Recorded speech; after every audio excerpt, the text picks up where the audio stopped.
Gaming a little bit over here. We'll see who drops in. Got up this morning and did the chores since I was on too late, hanging with my boy, Mr. Lombardo. Mr. Lombardo. As I like, Mysticata, Mysticata. Not really. And I don't know. I'm dating myself big time, aren't I? Welcome back. Welcome back. Welcome back. Welcome back. Talked to a kid I used to play Dark Age of Camelot with the other day. He was like a teenager when we used to play that game, and now he's a grown-up man, married with 2 kids, fighting in UFC, and he owns a business making bass lures. And I just said to myself, damn, I feel old. Feel a little old, man.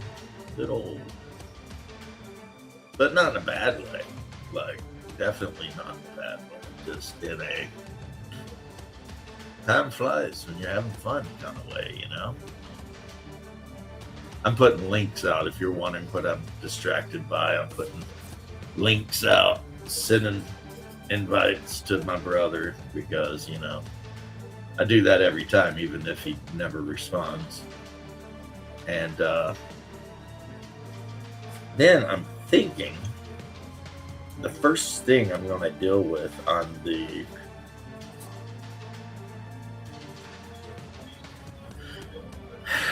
Paul, that is wonderful advice. However, my wife and I have been working pretty hard. I don't drive, and I'm not going to ask her to drive. I mean, she's cooking chicken and white sauce with, bell pepper and stuff like that. And so, yeah, I'll have to just go without this year. I mean, I usually do go. That's where I got my Dungeon Crawl Classics, and I got The Witcher. I've got some. The background music is distracting. Your face is distracting. About that, how'd you like that? You like that? I mean, this guy shows up in chat and immediately just starts bitching about how I be doing shit.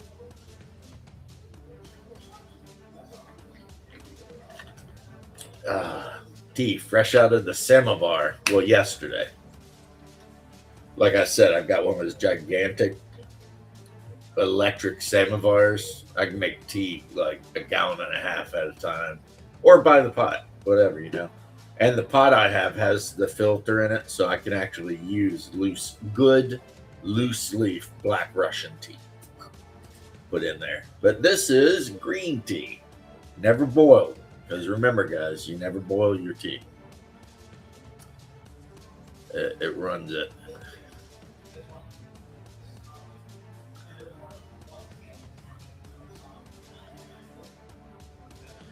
I've got really lucky, Paul, with the books I've gotten. I got like the Call of Cthulhu starter adventure set, whatever, the one thin one. I've got like I said, The Witcher, Dungeon Crawl Classics. Hell, I've gotten a few because what I used to do when my pops lived down here or my brother is we'd all go together, like grab a friend or two, and each of us get a book.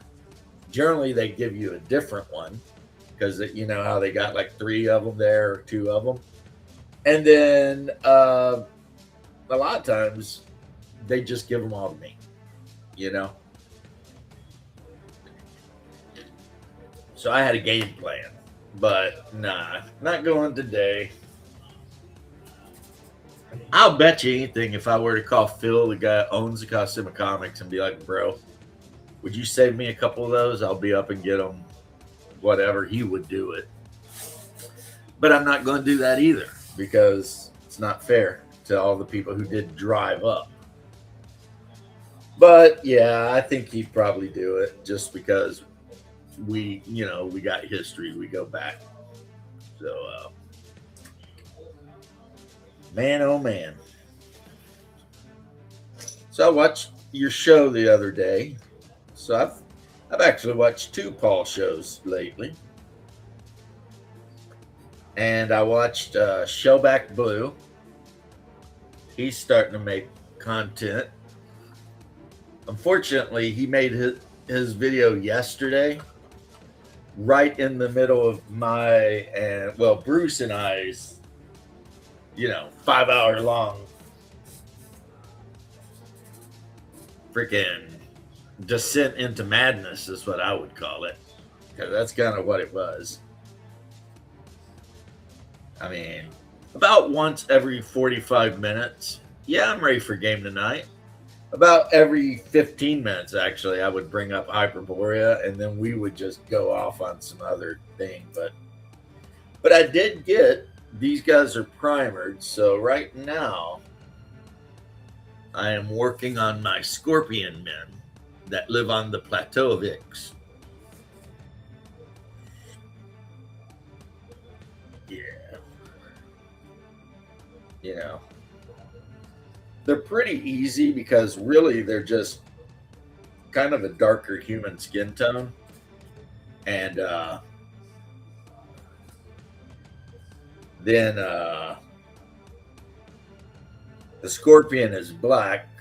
The chitin on the Scorpion is black. So what I've done is I use the quick paint oily black for the Scorpion shell, and I like it. It's like black, but really it's more like a really, really, really dark green, brown green color. So it looks good. And then for the flesh, I'm just doing Reichland shade. And for the metallics, that's just going to be broad steel silver and gold. That's 100% of them. Nice.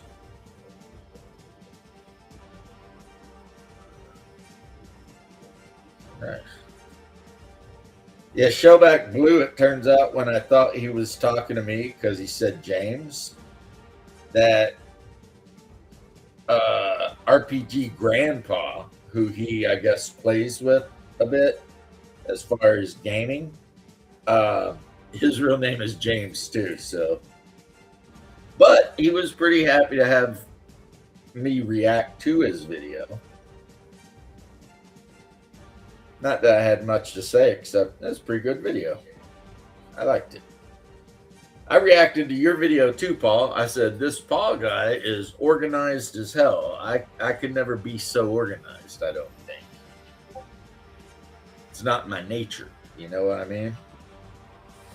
But your video was like boom, boom, boom, boom, which is good if you're actually trying to disseminate actual information as opposed to just, doing what I do a lot of time, which is talk about history or whatever. I think one of my big problems is that I almost feel like most of the people who come to my channel absolutely do not need me to tell them anything about games, because the majority of them probably know more about games than I do. So it's just like, I gotta say, that guy's looking pretty fearsome, Then I'll do the metals, and he will, other than a gloss coat and everything, be done. Tell you, sometimes the army painter paints are just amazing. Other times they piss me off. But in this particular case, I'm going to go with amazing. Well, I look forward to it. Tuesday's good night. Not much else for me is going on, so I'll be locked and loaded, locked in, ready to see what you got. And talking to Jill, the lady in Germany, and like she was telling me one of her favorite games of all time is Shadowrun. So I was geeking out about that a little bit because I mean, come on, Shadowrun, such a great game. Even if the rule set is kind of bleh, it's still just a great game. I don't care what anyone says. You know, it's just a good game. Newer versions, even all versions, maybe. I don't know. I prefer second, but I'm sure with the right DM, man, any version of the game would just be freaking hilariously fun. So, but I like second probably for the reason Paul doesn't like second, and that is in second, there are no physical adepts. Because physical adepts can kiss my ass. Them and the technomancers, they can all go straight screaming to the hot place. I got no use for them. And that's kind of too bad because one of the guys that I've played the game with the most over the years always plays a damn physical adept. Always, every time. And I'm always just like, ugh. Then he takes like killing hands at, up to D or some shit. And it's just like, you butt. What a butt. So I see Hungar in chat. I just don't understand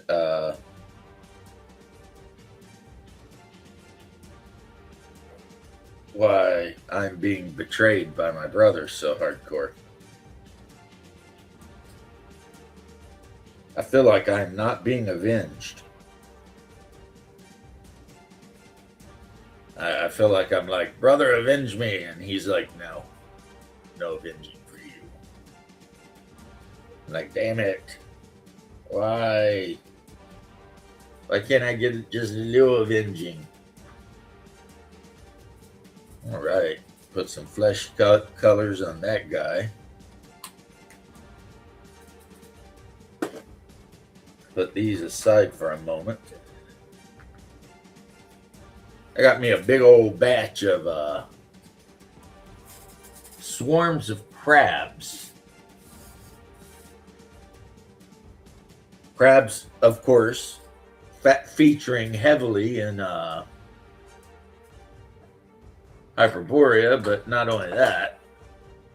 Can you imagine how terrifying it would be to be like wounded and bleeding and laying there helpless on a beach and just hearing the crabs clicking on their way up to get you? And the thing is once they start eating you, you're still going to be alive. So, don't even worry about that. You're still alive when they start eating. That's just terrible. Hey, brother. Hello, brother. You need to realize if you ever question whether I love you or not, this should be your proof. What? I'm on YouTube with you. I always thought if I ever questioned if you love me or not, it was that time you told the cops you did the thing I did and they were going to put you in prison. Yeah, well, that's what brothers do. Yeah, I always thought that was actually the proof. You had a wife and kids. I was single and didn't care. Right. Yeah. I just found this guy in my garage and it was still on its click base. You remember this from like the old Mage Night? Nice. So I popped it off the click base and I'm just going to base her up, Man, everybody was going off in the group chat today about the game. I told you guys. Yeah, what happened is, how I said I might at some point be leaving town to go to a baby shower, right? Yeah. It's like the end of next month. BRC was like, I heard you got like the entire freaking henchman guild killed. And the Jack is like, no, just about half. Yeah, And just the about. other says like, half. You guys left with 15 and came back with 2. Actually, you left with 16 and came back with 3, but okay. Okay, I was one number off on both Yeah, of them. but there's no need to be pedantic here. What's up, Mobius? Hey, Mobius, the Mobius. Isn't there like some kind of science thing called a Mobius strip? a morphine drip. That's not a science thing. That's a chasing the dragon kind of thing. Yeah. Are you chasing the dragon? No. Well, good, because it's not something you need to be chasing. The dragon's chasing me. You are such a butt. You know. Well, don't let it catch you. That's all I can say, brother. Oh, I won't. You like that post I put up there yesterday about lip syncing, huh? About what? Lip syncing? You know, it makes sense, doesn't it? It does. There's Big James. Hello, Big James. What's up, James?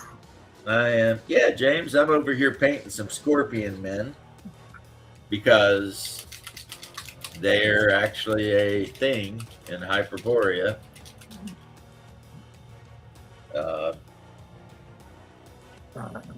And I like to have monsters on hand that I might need. You know, I never know when my players are going to decide that they desperately need to run up into the You shut up, shut up, bitch. Rob, bitch ass.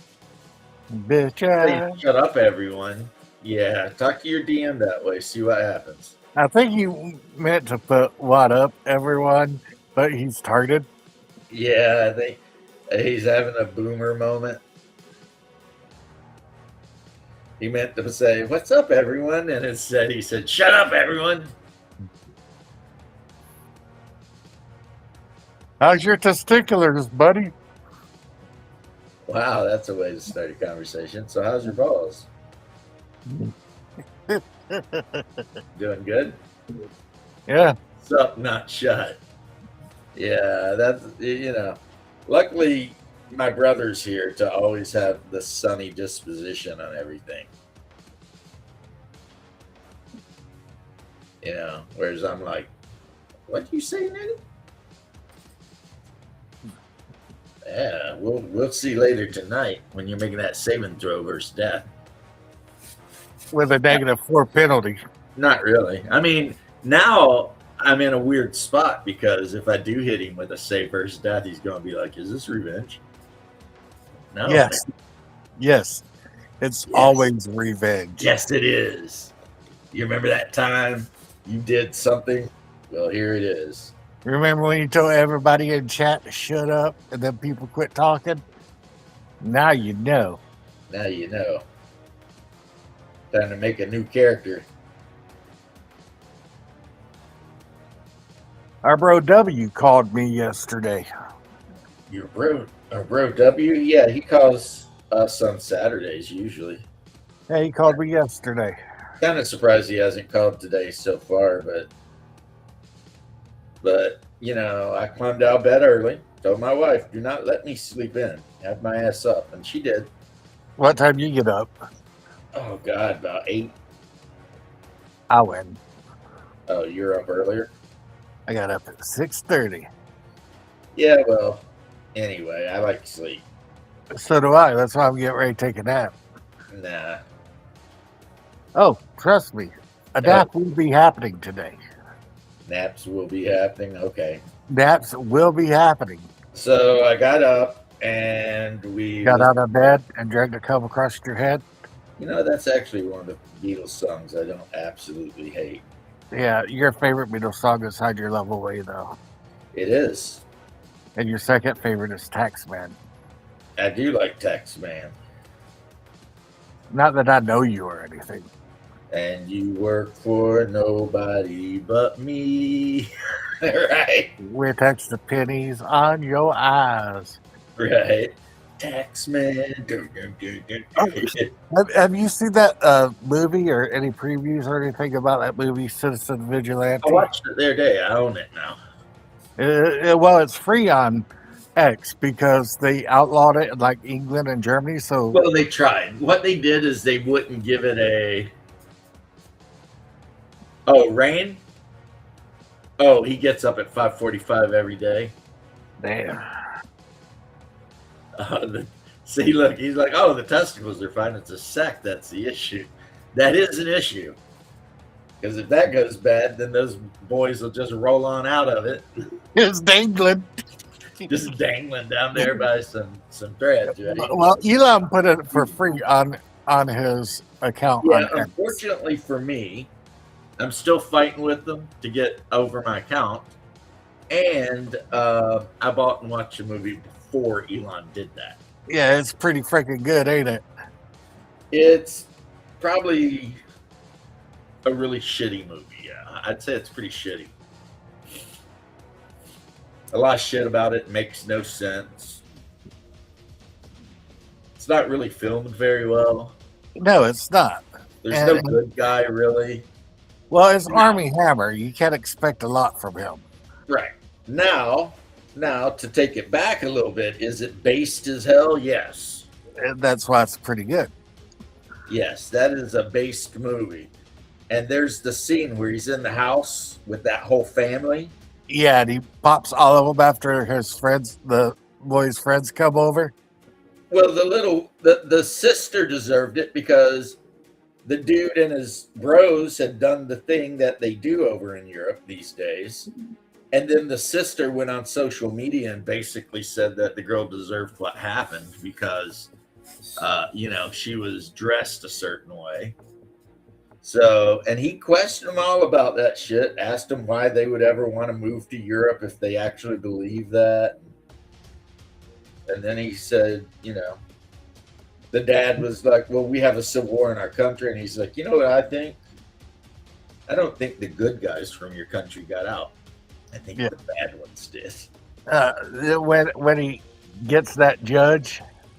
Yep. Actually, they don't show it, but in the course of the movie, he ganks 3 judges. Yeah. And the reason the Germans are mad is that's actually a true story. Not the ganking of the judges, but the judge letting a gang of grapers loose and trying to claim that it was because they, had suffered trauma in their home country and had not yet fit into German society. Graping has never been a part of any. Well, one thing I say, and I mean, I know we're getting a little bit on the political side here, which I do somewhat try to avoid. But when I'm on Twitter, if anyone of a particular Baal worshipping faith says anything to me about anything, the first thing I always say is, hey, man, you revere a dude that literally had sex with a 9-year-old. Your opinions don't matter to me. It seems to be that And everybody that shuts them up, believe it or not. So if any of you guys out there hearing my voice want to try that tactic, if you're on Twitter and like some certain people from a deserty area that worship an evil god called Baal, that it's like most of them over there, though. a black cube, right? Yeah, just point out who they actually revere, and see how quick they scuttle off like cockroaches, because they're so used to just claiming Islamophobia or Anti-Semitism. in every argument, but that shit don't work with me. Nope. And I will tell them point blank. I will explain to these guys in detail how they're worshiping a demon from the Old Testament. And for those of you who don't understand where I'm coming from, the black cube has been a representation of Kronos, Saturn, obviously, Hades, Baal. And you know what's funny? What's funny? It's a big black rock, And what's the major corporation that's trying to take over everything named? Oh, BlackRock. Yeah, I'm not going to get crazy like that. I'll let what's his name from Texas say that crazy shit, and then wait until it's proven true. Yeah, I Uh, see. Alex Jones. Yeah, I see it. But I'm just talking about pure theology. Yeah. So, you got anything fun planned for the game? Uh, TPK. Cool. I totally derail it. Don't worry. You always do. I do. I do No, not. no, I don't Just have anything like more planned than I had planned from last. I mean, you guys were making your way back to town with your actually well gotten loot. just wait. Open up another. Show us another portal. I can't wait to go through it. No, that was a trap, and you ran through it and ended up. I'm surprised you guys survived that shit, And honestly. we ended up fine. Yeah, you ended up fine, but you almost did. But anyway, so no, you know me. I planned the campaign weeks ago, right? Yeah. Well, with the players that we have, you really can't plan anything because That you know what? That is what I tell other DMs when we're talking about prepping for games.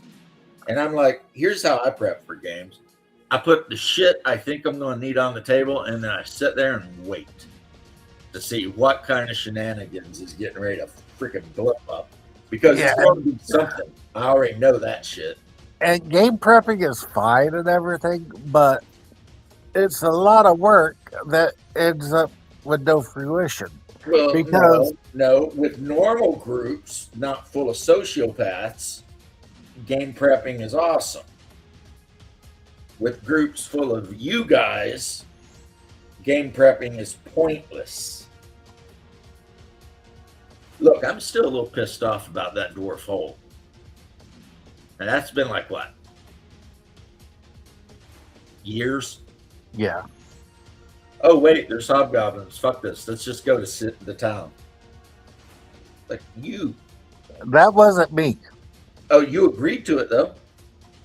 Now After I'm I probably spent literally weeks mapping out, stocking, putting traps in, doing all the shit you do for like a big ass mega dungeon. And then one guy says, let's just go back to town. And everybody's like, yeah, okay. now I argued against going back to town.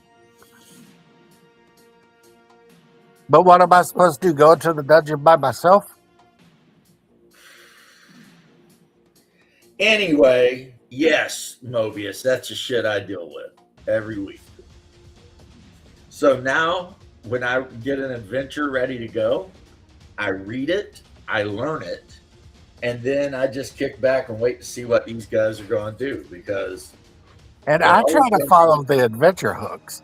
But sometimes when you're arguing with 6 other people about it,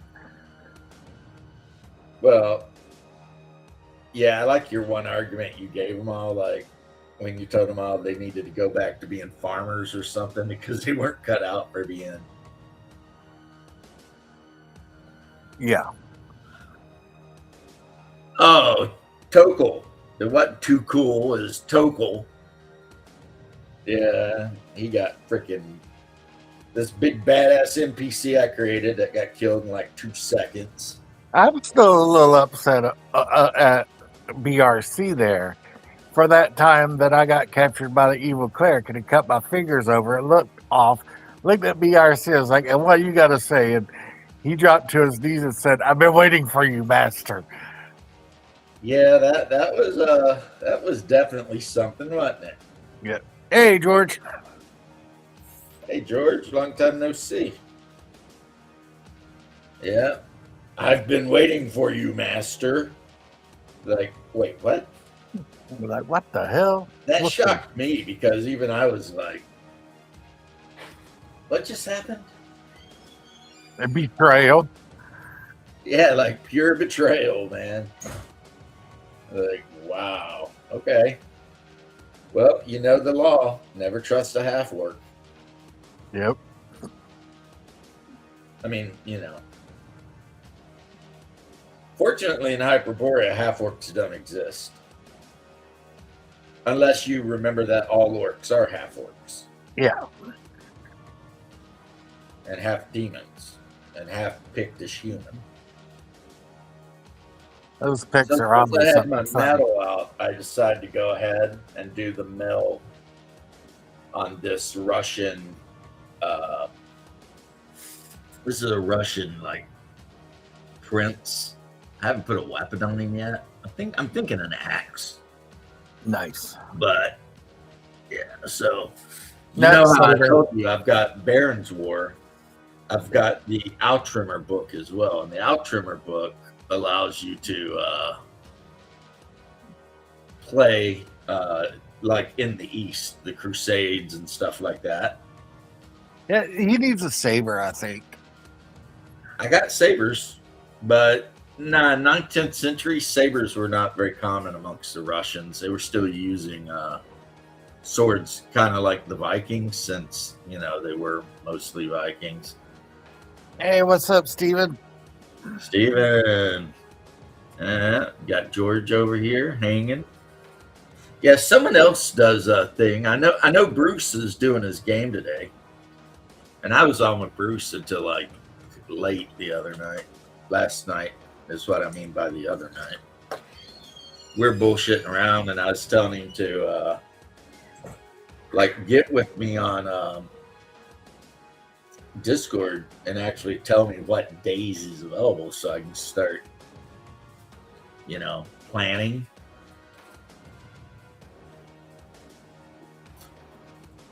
I don't make any plans.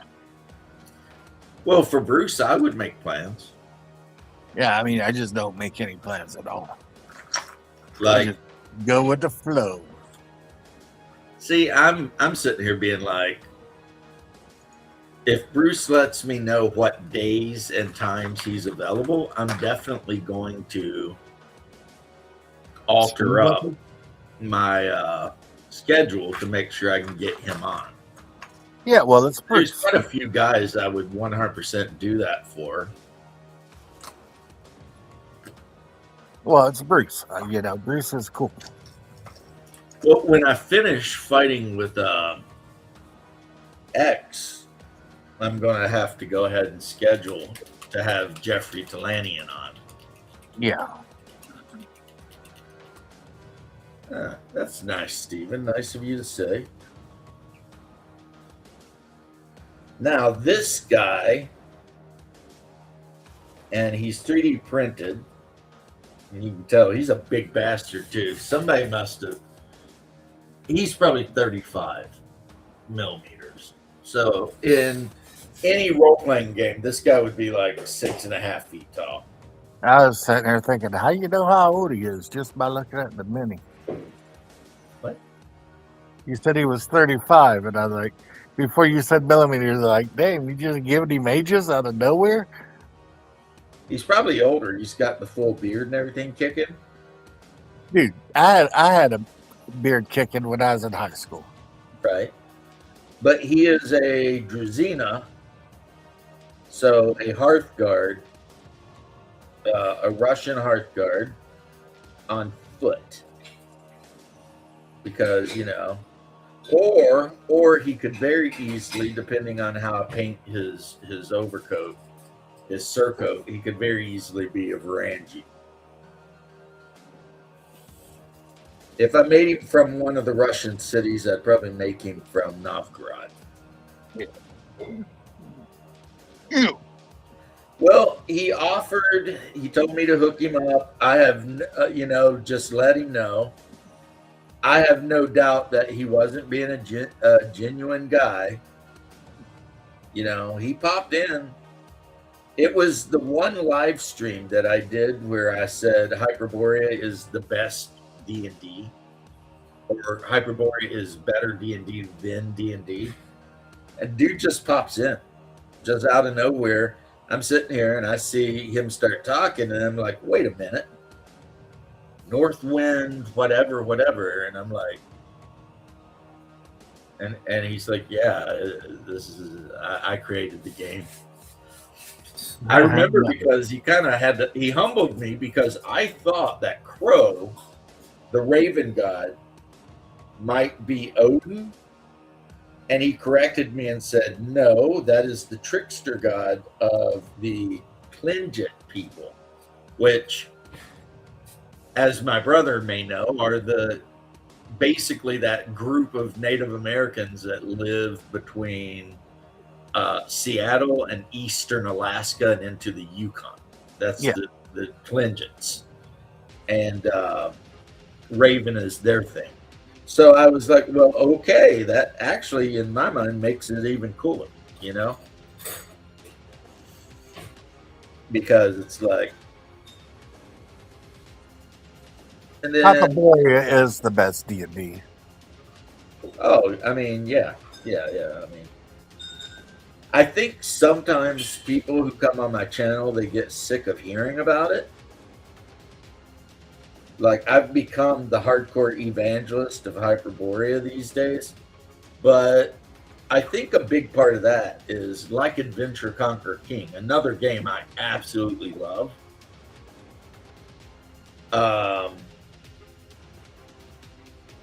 I really think a lot of people, especially when I see people complaining about whatever game they're playing, so Shadow, but other people, that's when I want to step in and be like, but you don't have to be doing that, right?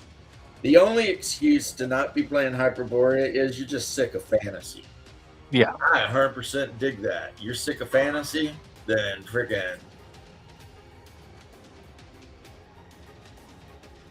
Oh, they're coming out with a box set for Comarium. And it's going to throw a little bit more details into the city, what it's like, the government, the under parts of it, because Comarium, of course, goes deep. The flooded parts, the various, like the Colosseum. What's going on at the well, you know what's going on. They're fighting gladiators to the death, but then you've got the old city, and you've got all the different temples here and there and everything. So yeah, the Comarium box set is going to be, in my opinion, it's going to be a must-have. A must-have next year. I've got. They've already showed like a mock-up of it. It already looks badass. I've got an idea for a character in Hyperborea. Yeah, you already got one. Yeah, but I've been thinking if I ever have to make another character, yeah, I'm thinking like an Englishman from the era of like Pride and Prejudice. You know, handy with his fives, good with his pistols. right. A murder of a button. So duelist. Yeah, but the proper Englishman who walks around with a snuff box and his lace handkerchief and shit. Yeah, that would be kind of cool, I think. You know what character you're more likely to play? What's that? Well, if we random it, who knows? But if you go by the current lore, you're probably more likely to be a Roman. Just because you're playing a Roman don't mean I have to. Yeah, but in the lore, it says that in the current timeline of Hyperborea, Romans are showing up all over the fucking place. Yeah, James is and always will be a Talos fanatic. Oh, yeah. I actually ran the guys through a couple of Talos games. We played a little Talos. The One Ring. I love the One Ring. You know what the thing is? I go through phases. Oh no, I will never stop talking about Talos. That's one of my favorite games on the planet. But you know what the problem is, George? The same problem I always tell everybody. His players. Most of the players at my table don't want to play Talos. And why am I not running a massive years-long baptism of fire campaign right now? Because believe me, I tried. The players. The players, right? So, I mean, I know you guys are like, oh, this guy just gets excited about shit. Yes, but the things I get super excited about and then never come to much is because my players basically smack me in the pee-pee and tell me I can't have it. So, no, it's not like I just got ADHD. It's not like somehow since the 80s I decided I didn't like Top Slanta in the last 6 freaking months. I've got everything from first to the current edition of Top Slanta.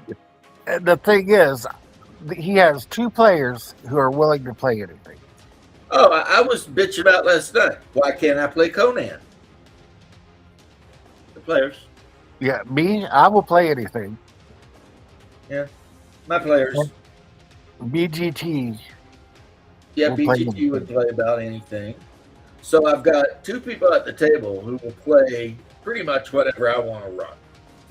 And then I've got 5 or 6, depending on the day, that don't want anything to do with 90% of the shit I want to run. So a Reaver class, ooh, that could be good. I like the name of it.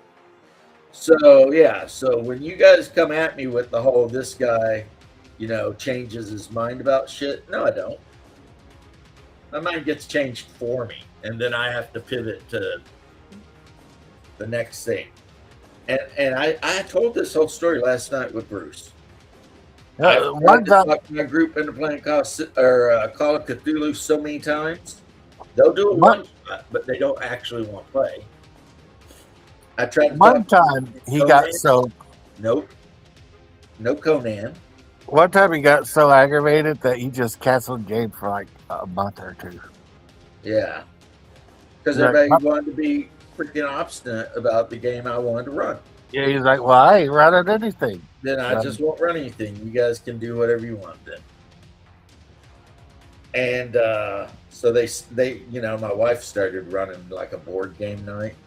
We don't run a virtual tabletop. We play with Discord chat. No, everyone I'm talking about is at my table, breathing on me and bitching across the table at me. Except for me. Except for Hungar. He's the only one, and he clocks in with Discord or whatever to complain about whatever's happening. Now, first off, though, don't feel sorry for me, Argentina. I mean, not only did I choose this, but I have a blast fighting with these assholes. But there are just some games that the people at my table do not want to play.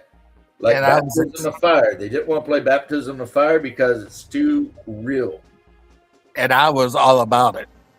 Yeah, Hungar was all about it. The rest of them were like, no, it's too real. I don't want to play games set in a real place with real religion and real this and real that. And I'm like, and then with Conan, I was like, hell yeah. And everybody else was can't play Conan, though, because that's a boy thing. Girls don't want to play Conan. Everybody knows that, right? Yep. So the women shut down Conan pretty quick. And then Call of Cthulhu. I don't want to play a game where I'm going to go insane. Yeah, that's too much like real life for most of them. Right. So like I said last night, so what did your boy do? Like the meme. Modern problems require modern solutions. I found a D&D game that integrates Conan and Call of Cthulhu. Mobius and George version of D&D. It's kind of weird, And they're like, "Yeah, we'll play that." George and Mobius both got it right. Mobius says, "Players, the bane of every game," and George says, "I play."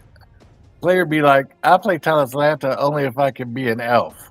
Yeah, knowing that it says in big bold letters right across the back cover, "Still no elves," and they'll be like, "Well, I want to be an elf." No.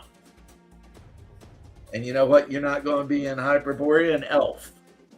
And God help you if you're a dwarf, because dwarves are a bunch of little SA-ing sociopaths that spring into existence when a maggot that crawls up from the Underdark does whatever it needs to do, and it's maggoty stuff, and then it pupates into a dwarf. and they're twisted little assholes. And yeah, they will totally SA you if they can get their hands on you. And they're evil. Yeah, I mentioned because they're based on the Norse. Dwarf or Duvarger or whatever they call them. So yeah, they're not good guys. They're dicks. So nobody wants any part of that shit. Realistically, hardly anybody in Hyperborea are a good guy.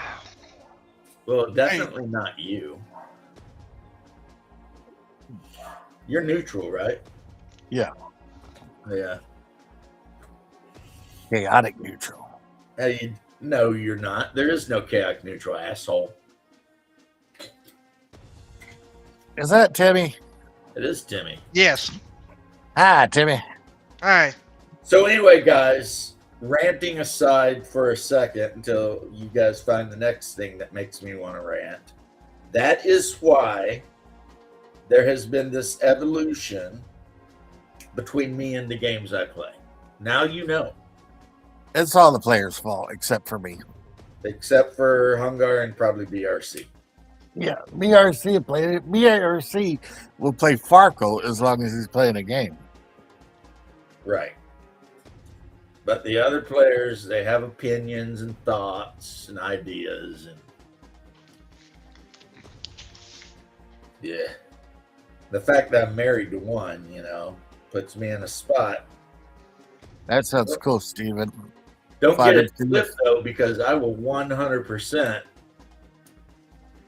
and have 100% killed her characters. So the Reaver I've had class, characters die. It's fine. Reaver class is going to be a combo. Is kind of a cool idea. Yeah. I don't think they have that. Let me think about it. Yeah, I don't think they have that. Really? Really? That's weird. Do you think it would? Yeah. Well, you've got the fighter. Then you've got the knight, which they call cataphract, and then the barbarian, berserker, the hunter, which is a guy that specializes in hunting big animals down, the ranger, which is actually more like a border warden, and then the warlock, who is a fighter mage. Yeah, nowhere in that list is there a fighter thief. Interesting. Well, brother, I love you. I know you do. Boss is gonna leave just because I joined now, isn't it? No, it's nap time. He likes to take his before game nap. I'm just messing with you. I take a nap every day. What you talking about? I know, but I was just saying. Yeah, if I don't get rested, I won't sleep well tonight. You got to take your afternoon snooze so you can be ready to sleep tonight. Yeah, it's siesta time. Right. So, Debbie, good to see you, buddy. Everybody in chat, great to see you. Hope you have a great day. Good gaming. well, that'll be you tonight. Hell yeah. Mm-hmm. So yeah, there you go. And like I said, and I stand by it, if you're playing some kind of fantasy role-playing game and you're not having fun, then that's nobody's fault but yours, because you could be playing Hyperborea, which is a lot more fun. And yeah. And Or you could play RuneQuest, which does have a fighter thief, kind of. You can make yourself a fighter thief, basically. Yeah, no, you don't want to play RuneQuest. But it's so fun. To you, and only you. Like, the other people in your RuneQuest group don't even like it. They're just there. No. I mean, They're just like, oh my god. the DM, she played it as a kid with her family. I believe that because RuneQuest is incredibly popular in South America. She's not from South America. I thought you said she was from Brazil. No, that's No, my. that's your White Wolf DM, right? Yeah. All right. Well, the person running my Hyperborea game online is from Brazil. Oh. I mean, they say they're a lady, but let's be honest, I don't know. You hear the voice. If Pirate not, type character, that would make sense. Actually, how it would make sense is less pirate and more like Viking raider. I mean, we'll see what he does, but I could totally see like, because the way the world is set up, like Viking raiders would just be that's just a given, you know. So maybe that character will have some skills with like longboats and climbing walls and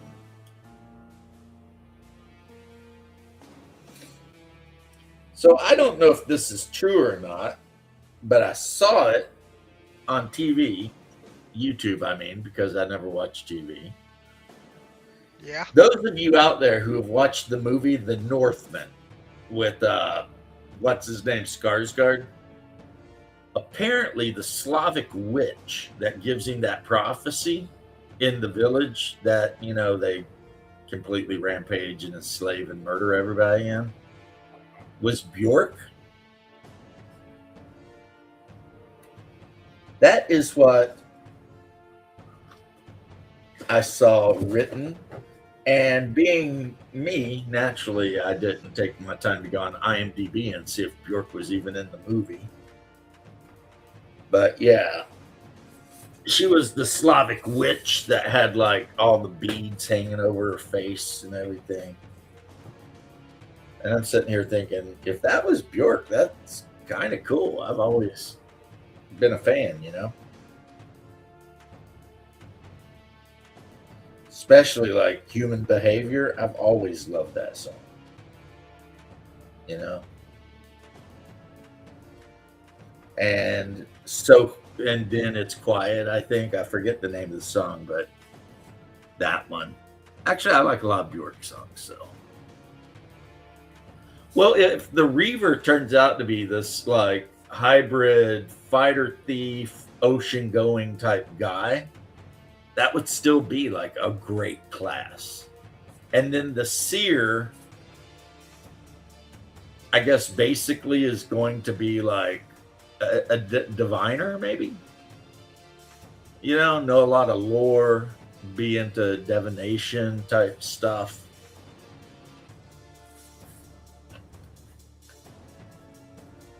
Either way, good classes. So, Timmy, Yeah. you missed out last night, my bro. Oh, I did? I'm sorry. What happened? Oh, we spent like 2 hours arguing about guns. Oh, yeah, I missed out. My internet went out for a little bit, and that was while I was trying to play War Thunder. Yep, and at some point, I just mentioned to Bruce and the guys in the chat. I was like, I think I said something like about whatever gun it is that keeps you up in your bed at night sweating.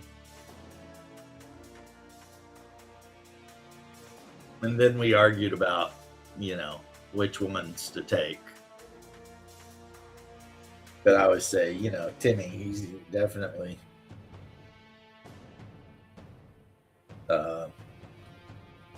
thinks about that.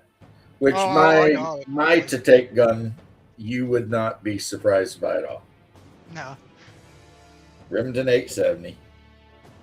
Yeah, that would make sense. That is I got one. That's if I can only take one thing, taking that 870. Yes, Bjork is in that movie. See, of course I didn't recognize her because she was dressed up like a Slavic witch. So it's like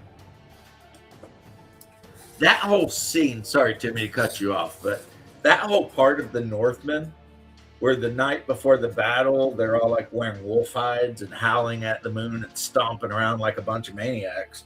And then the very next morning, because they're berserkers, they just run up to the Slavic village and Homeboy just jumps the wall, basically. He goes right up it. And they just start killing the poor Slavs like it's their job, which I guess it is. I mean, because the people they're fighting are basically, villagers. And they're getting attacked by a raiding party led by, I don't know, a good 10 plus freaking berserkers, And like the berserkers, because the Skarsgård guy, the guy that played Eric the Vampire in True Blood, even though I didn't recognize him for the whole movie until somebody said, "Did you know that it's the guy that played Eric the Vampire?" And I was like, "No, I did not." He's wearing pants, his wolf hide, and nothing else. And he's just got like an axe and a big sax style knife in the other hand. And he's just like berserking it out. You know what I'm saying? It was an impressive scene. Steve Kennedy's going back. He says he'll take a Glock 19X and some kind of AR. I say no. What you need is a Calico M900 carbine. I bet you don't even know what that is. With him because that would be probably a loadout I would take for like a ST, an SHF situation. Steve, I'll tell you this. It's not actually all that good. I was joking. Yeah, he's talking smack, Steve. You got to know when he's kidding. Yeah, the Calico. But if it were an actual like shit hits the fan situation, like an alien invasion, zombies, something like that, then that loadout would be the loadout. Yeah, it'd probably be one of the best loadouts. If it were a civilization has collapsed and I just need to feed my family, I'm taking the 87. Still taking the Glock because I only own the 2 pistols anyway. Yeah, AR would still be serviceable.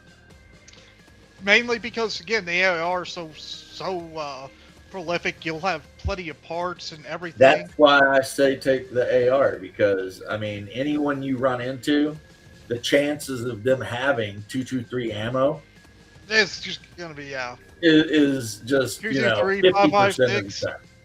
You'll either find 223 or 5.56. It's just those two are very common. And I don't know about your AR, but my AR eat them both. Yeah. As long as you don't mix them in together. Yeah, it'll eat them both. And then, but my AR will also fire 300 blackout. All I gotta do is pop the top and take the upper off and put the other upper on.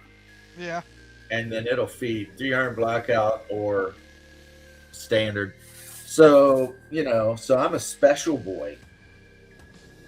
Running 300 blackout is literally the same. It's almost identical to the original AK-47 ammo. P90 would be too esoteric. You wouldn't really want it. There's just not enough parts for ammo for it. The P90 is what you would call a safe queen. It's like the thing you keep in the safe and you bust it out to go to the range. Maybe you love it. It looks neat as shit. It looks cool. But in an actual situation, one, for survival and shit, it just ain't got the punching power or the range you want. And then 2, you're not going to find 5.7 ammo just all over the fucking place. You can barely find it now. I know, $250 a round. And it's expensive as shit. That's the reason I said I'd go with my AR before my AK, even though I absolutely love my AK. I think it might be cheaper now. I might be off again. Yeah, but how am I going to go with my AK knowing that chances of finding 5.45 ammo laying around is going to be pretty rare? Even though we do make it in America now. Hornady does make boxes of 5.45 by 39, and it's really good ammo. As far as if you want your AK-74 to actually kick it up a notch, get the good Hornady ammo. Do not, For range, Tula's fine. Yeah. Wolf is fine. Surplus is fine. It's all good. Again, Yeah, you the still. P90 is like the only reason anyone gives a shit about the P90 is it was in Stargate. I actually kind of like it for other things. Heck, it was in the original GoldenEye. Yeah, the reality just of the P90 is I don't even think the French use that anymore. They got rid of it Yeah, they and went to M4 carbines. Yeah. Because the M4 carbine is a better weapon. It's just that the purpose is kind of But the P90 is outdated. looking, right? It's cool looking. Experimental. It's got that weird rocking bolt system. I mean, it works and it's fine. it's kind of like the British were using, what is it, the L87 or whatever? Yeah. And they got rid of that bitch too because they realized it sucks. It's horrible. The French army doesn't even use the FAMAS anymore. They moved to the M417 or whatever, which is just an AR platform. I mean, it's like Russia. Russia adopts things and then drops it instantly. It's adopted for like a minute, and then it's no longer adopted. Yeah, you know one thing the Russians adopted and never dropped? The AK? Well, obviously the AK, the standard AK platform. But the surprise NATO didn't see coming until they found one in Georgia. What's that? The Val. Oh, Val. Okay, fair enough. Yeah, like NATO had no idea. The Russians had Vals in Afghanistan, but they only issued them to the most elite tier 1 soldiers. Yeah. And then they have used that rifle in every engagement they've been in. But in the Georgia thing, when we sent troops into Georgia to stop them, Georgia had Vals of their own. So we got to actually look at one of those fuckers and take it apart, and we're like, it's the rifle that makes no sense on paper, but on the battlefield, it's an absolute death machine. Yeah, sometimes it happens. I know though, Russia made this one SMG that has like this counterweight system that makes it where you're supposed to be able to fire 2 rounds before you feel any recoil. Is that the Val? There's two. There's the Val, and then there's the Venturas. I think this one was the Venturas. The Venturas is just the submachine gun version of the Val. Okay. Yeah, it had like a Val is designed to break apart into like 6 components that can fit in a briefcase. Yeah. But when you put that bitch together and you put optics on it at 200 yards, it will snap your ass out and nobody will hear it. The suppressor is built into the rifle, and it fires a slow 9mm by 39mm round. Yeah, and it comes in subsonic. Yeah, with a 10 or 20 round box magazine. That thing is just pure murder, because like these dudes were talking, I think it was from the Chechen war, and they were Chechens, and they're talking about you're hanging out with your bros and then somebody just folds up and you're like, you didn't hear it, you didn't see it, you have no idea where it came from. You just know that you were there with your 5 buddies and one of them is now dead. And if you don't do some shit, the rest of you are getting ready to join. You know what I mean?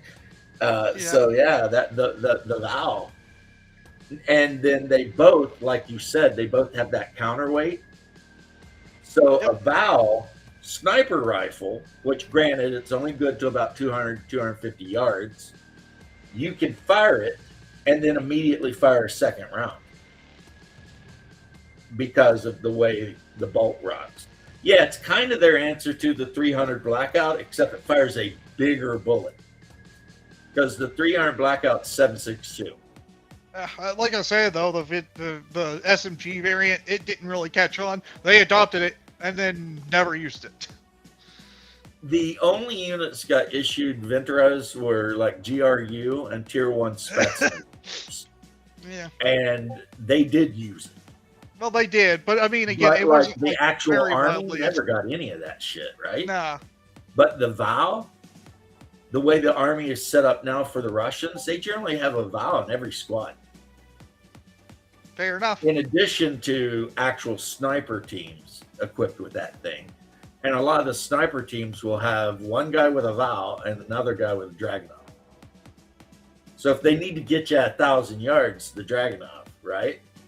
But if you're creeping around too close, and the Val, even though it's a sniper rifle, it's select fire. So in a shit hits a fan situation, they can drop that bitch on full auto. It is the weirdest. Yeah, my 300 fires big ass bullets, man. They're subsonics.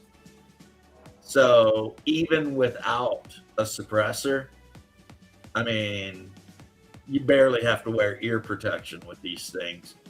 I would have to look up what a Val 9mm bullet's grainage even is. Yeah, I don't know that. It is a big bullet, though. Yeah. And they have multiple types, and one of the types they have has a steel penetrator rod in it, and it's specifically designed to go through armor. Like it will shoot through like 5 centimeters of steel or some shit. Kind of like how 5.7 has its like what tungsten rounds or something like that. Oh yeah, you know.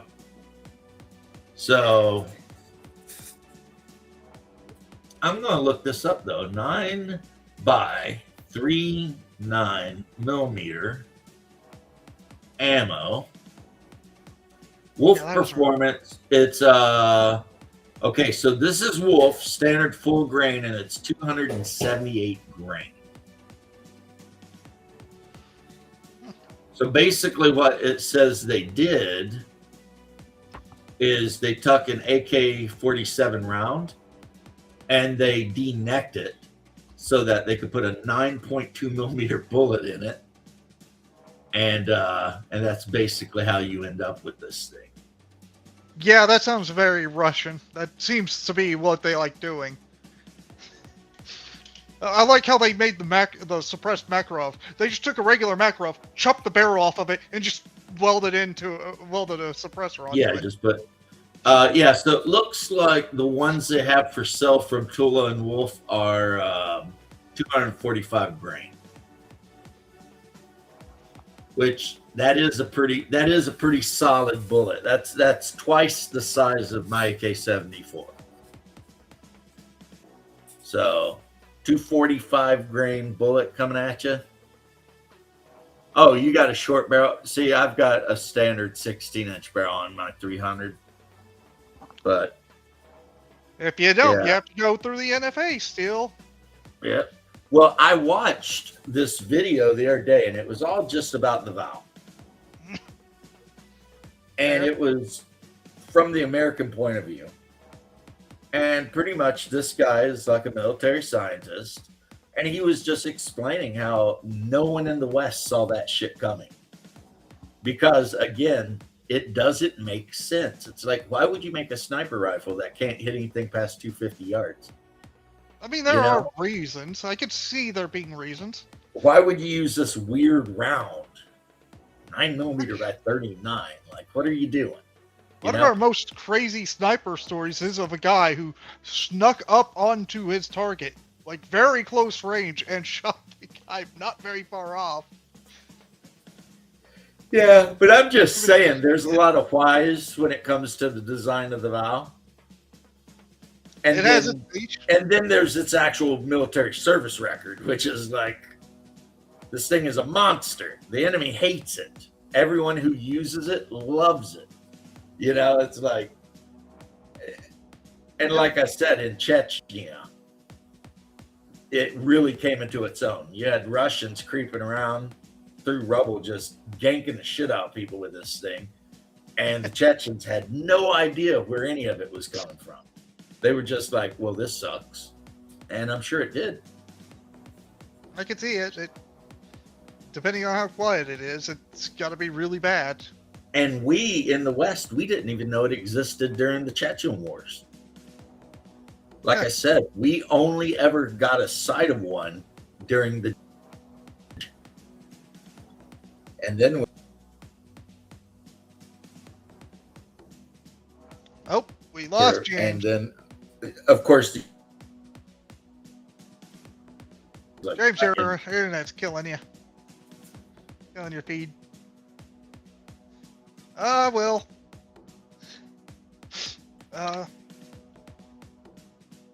Oh, I was about to say he might be back. Nope.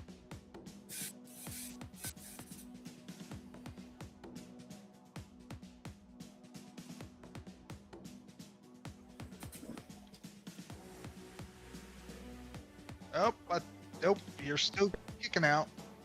No, there you are. I think you're back. No, never mind. God. I don't know what to say on that one. Nope, not yet. Shoot. Oh, there you are. You're back. Yeah, I think. Okay. Nope. Oh, maybe, yeah. Okay, there you are. Yeah. Okay. So pretty much that'll be about enough of that, but at least you got to have a little bit of your gun talk. So you don't have to feel like, you missed out. That's fine. I like talking about a lot of things. Guns is just one of them. Yep. And I like learning about stuff, and there's a channel online that talks about it's like this military historian, and he goes through point by point all these different weapons. I think of Forgotten Weapons for that. Oh, that guy's cool. Yeah. Yeah, that guy's cool. But I remember. I watched one about the M16 and why, the Vietnamese hated it so much. And then there was one called The Horror of the Shotgun. And it just went through pump shotguns from World War I all the way to Vietnam. And how everyone hated that son of a gun too, because, it's a shotgun. And Germany was mad at us for even using them. They kept saying that if they caught an American soldier with a shotgun, they'd just execute him on the spot. That was literally their... that was like the policy they were wanting to adopt. If we catch anyone with a shotgun, we're just going to kill them. And I mean, while I disagree with the just killing anyone with a shotgun idea, I get it though. Because if you're in a trench trying to do a little trench warfare, and some joker comes running down the way with a pump 12 gauge full of buckshot, that is not a good day for anybody. Well, except him. He's having a good time, but you ain't. You are definitely not having a good time in that situation. That is just going to be the worst time of your life right there. Enough so that, like I said, the Germans were like, what the F? That's a war crime. We didn't stop, though. I mean, it's not a war crime if you win. Right. And apparently the Vietnamese, they didn't care for it because a guy with an 870 or a Mossberg 500 could just unload that bitch into the jungle, and with buckshot again, and it's just you're just telling a whole area of the jungle, you better not move here because sending that shit after you. Yeah, Ian McCullen is. Yeah, I like this video about the worst built AK I've ever seen. Well, yeah. Terribly For built that, AK. a lot of times I watch Brandon Herrera. Yeah. Curse guns. And it'll be an AK that somebody duct taped some shit on. America, damn right. Yeah, there are some people who actually purposefully build things that look like that. It's a weird thing, but some people like that aesthetic. Yeah, some people were people. We'll just leave it at that. I don't want to say what I really mean, but we'll just be like, yeah. don't like firearms that look like they were built out of scrap metal? You know, the thing that used to burn my butt, besides my grandma's hot sauce, was when people would buy like a surplus military rifle and then they'd like modernize it and everything, and I'd just be like, ugh. Yeah, I'm not a fan of this. Just buy Remington 700 there, asshole. Yeah. I mean, because the Remington 700 works on the exact same action as a Mauser. Yep. So why modernize a K98 when you could just go out and buy the pre-built modernized version? Well, back then it made more sense, I guess, because it was cheaper. Yeah, Not it's probably anymore. a lot cheaper. Not anymore, though. If nobody's going to squirterize any more of them just because it really doesn't make any sense. At least I hope they wouldn't. See, I wonder. Now I'm totally shifting the conversation just a little bit. I wonder what the odds are that I could get in contact with Mr. Talanian and he would give me a hint about exactly what a reaver is. I don't know. I mean, is he going to hold that close to his chest until release? Would he kind of let somebody know? Like, Probably like a secret. huh? It's probably a secret until it releases. Probably. You always have to have a little bit of surprise.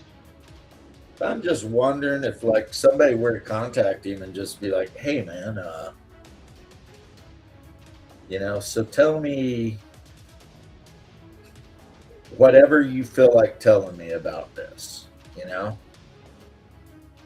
Like, it don't even gotta be much. Just give me a little bit.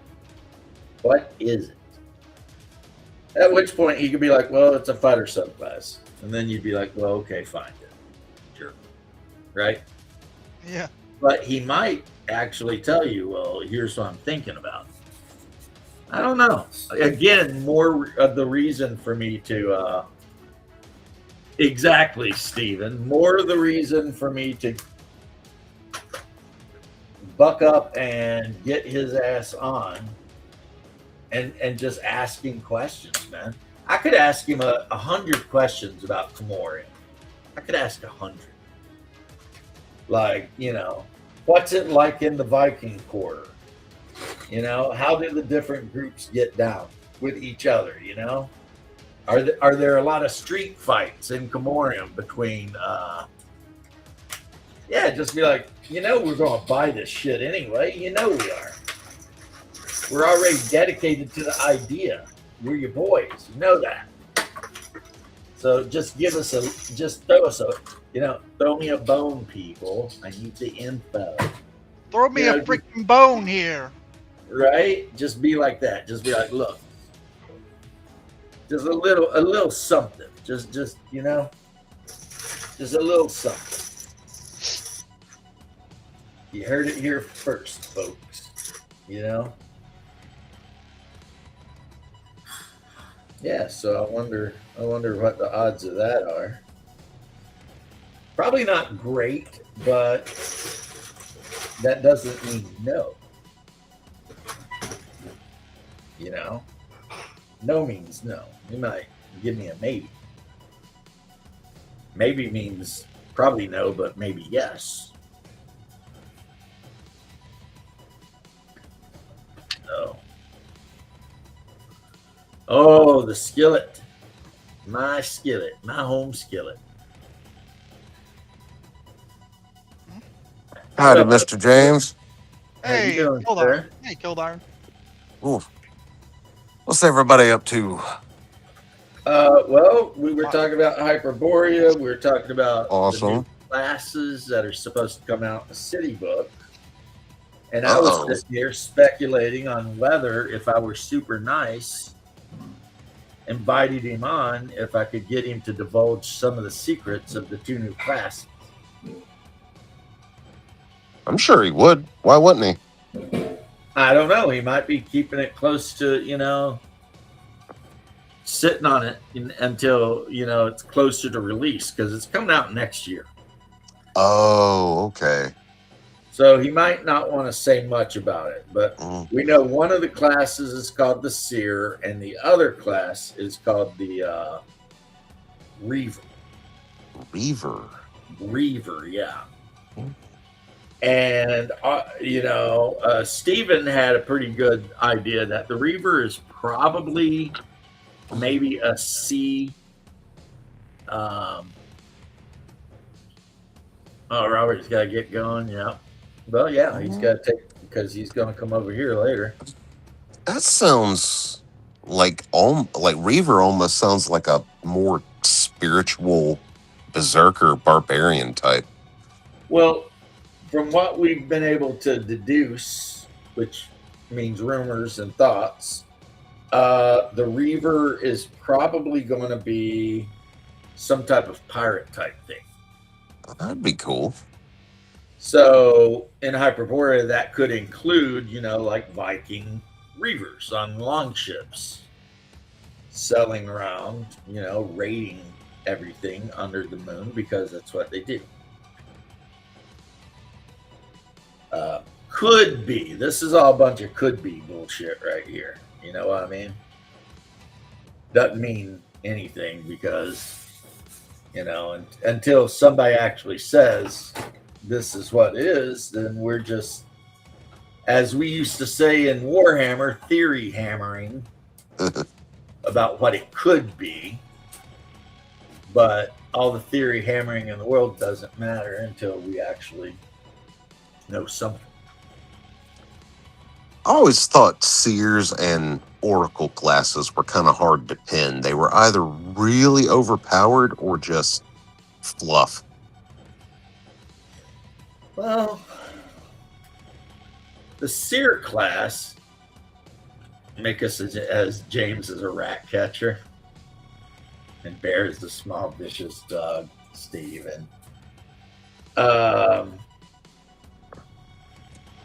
Yeah, the Seer class is kind of a wild one because it's like, okay, what does it actually do in an adventure? It's like, I could see definitely going to a Seer to ask questions about shit. You know what I mean? Yeah, that was actually the only 5th edition class I liked was the divination wizard with the portent wizard. Right. So if it was something, I'm not like mechanically like that, but something similar, that'd be really cool. Well, I thoroughly enjoyed that. Everybody else hated it. I had so much fun with it. It was like the only 5e fun I had. Yeah, being the mage who knew too little is kind of funny. It's like rolling those 2d20s and saving them. Right. It's like all right. No, it's like no, you rolled this one, and then you save like an 18 or 19. Somebody misses, and that I've always missed wasn't even a 5e class. It was a 4e class. The ninja. No, Ninja's been around since 1st edition. I liked 4e ninjas. Those were kind of fun. I liked them. I have always wished people would make a warlord character.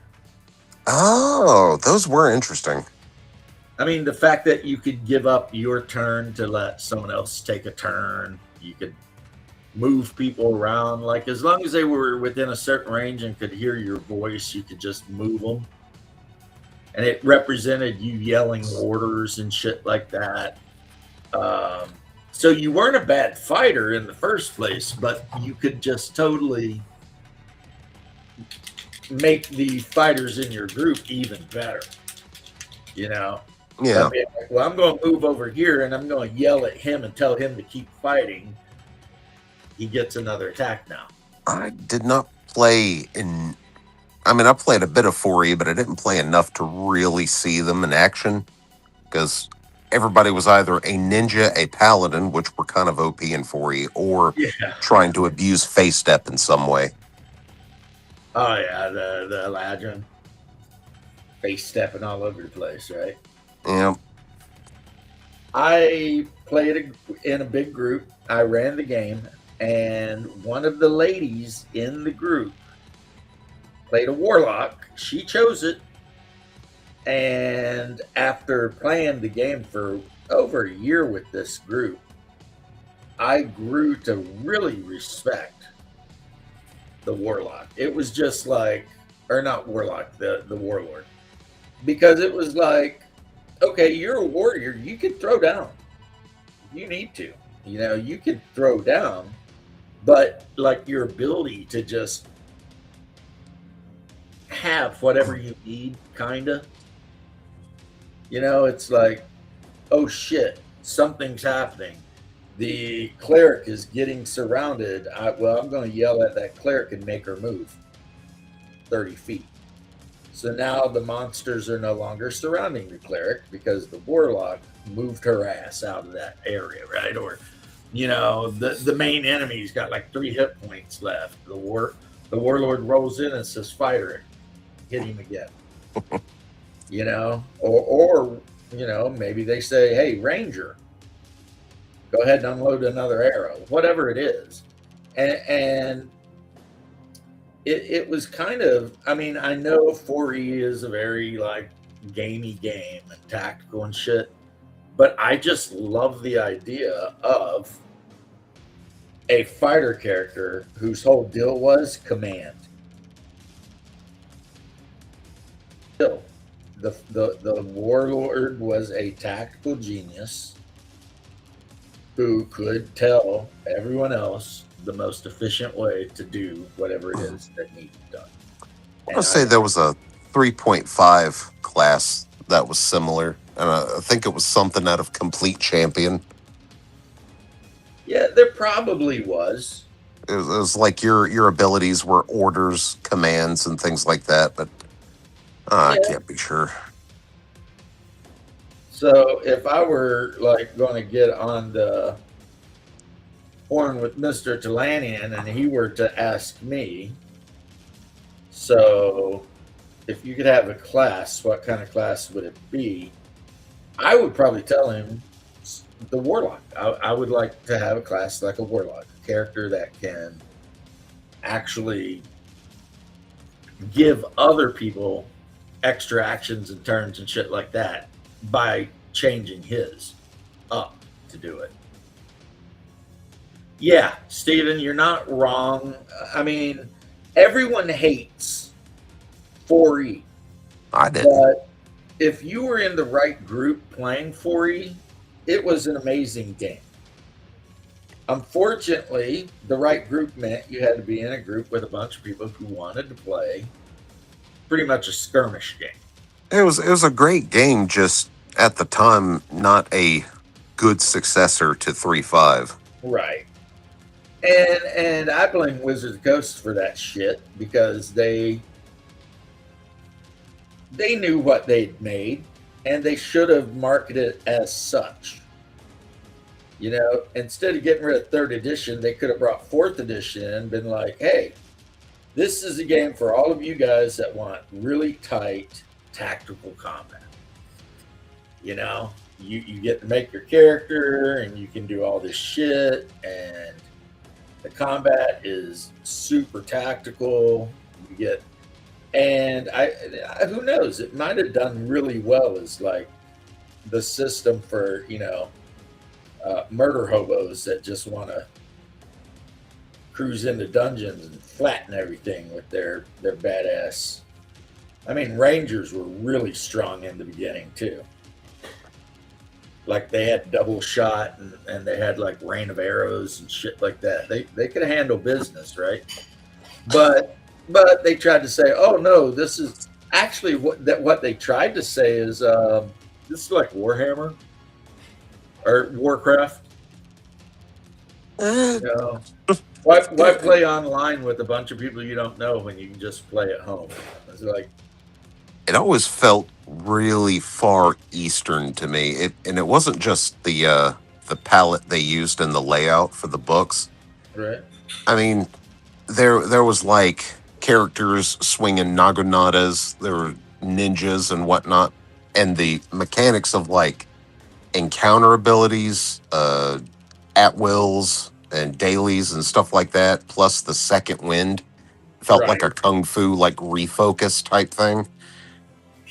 I was Yeah. like, if they took this system and just put it far east in like, a pseudo historical, like have samurai, have Shaolin monks, have Well, that was the Mongols. thing, though, homie. During one of because there was like 3 players handbooks, Yeah. and in one of them you could play samurai. Like if the whole setting was just, the far east during a period, They had 2 assassin classes too, and one was basically a mage that used shadow magic to kill you. Ooh.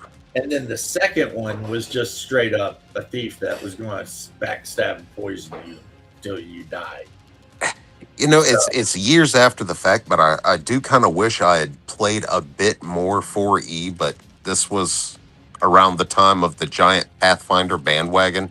Right. And they had just come out with that giant red leather-bound Rapanathuk for Pathfinder, so... And I jumped on the Pathfinder bandwagon myself, but it didn't last long. No, it really didn't. And the game I played after Pathfinder was Labyrinth Lord. We went from Pathfinder to... Oh, God, what was it? I think that was during our kind of pseudo Dark Ages where we were messing back around with Call of Cthulhu D20. Nice. Which I loved. A lot of people were kind of iffy about it, but no, I loved D20 Call of Cthulhu. It was so much fun. Yeah.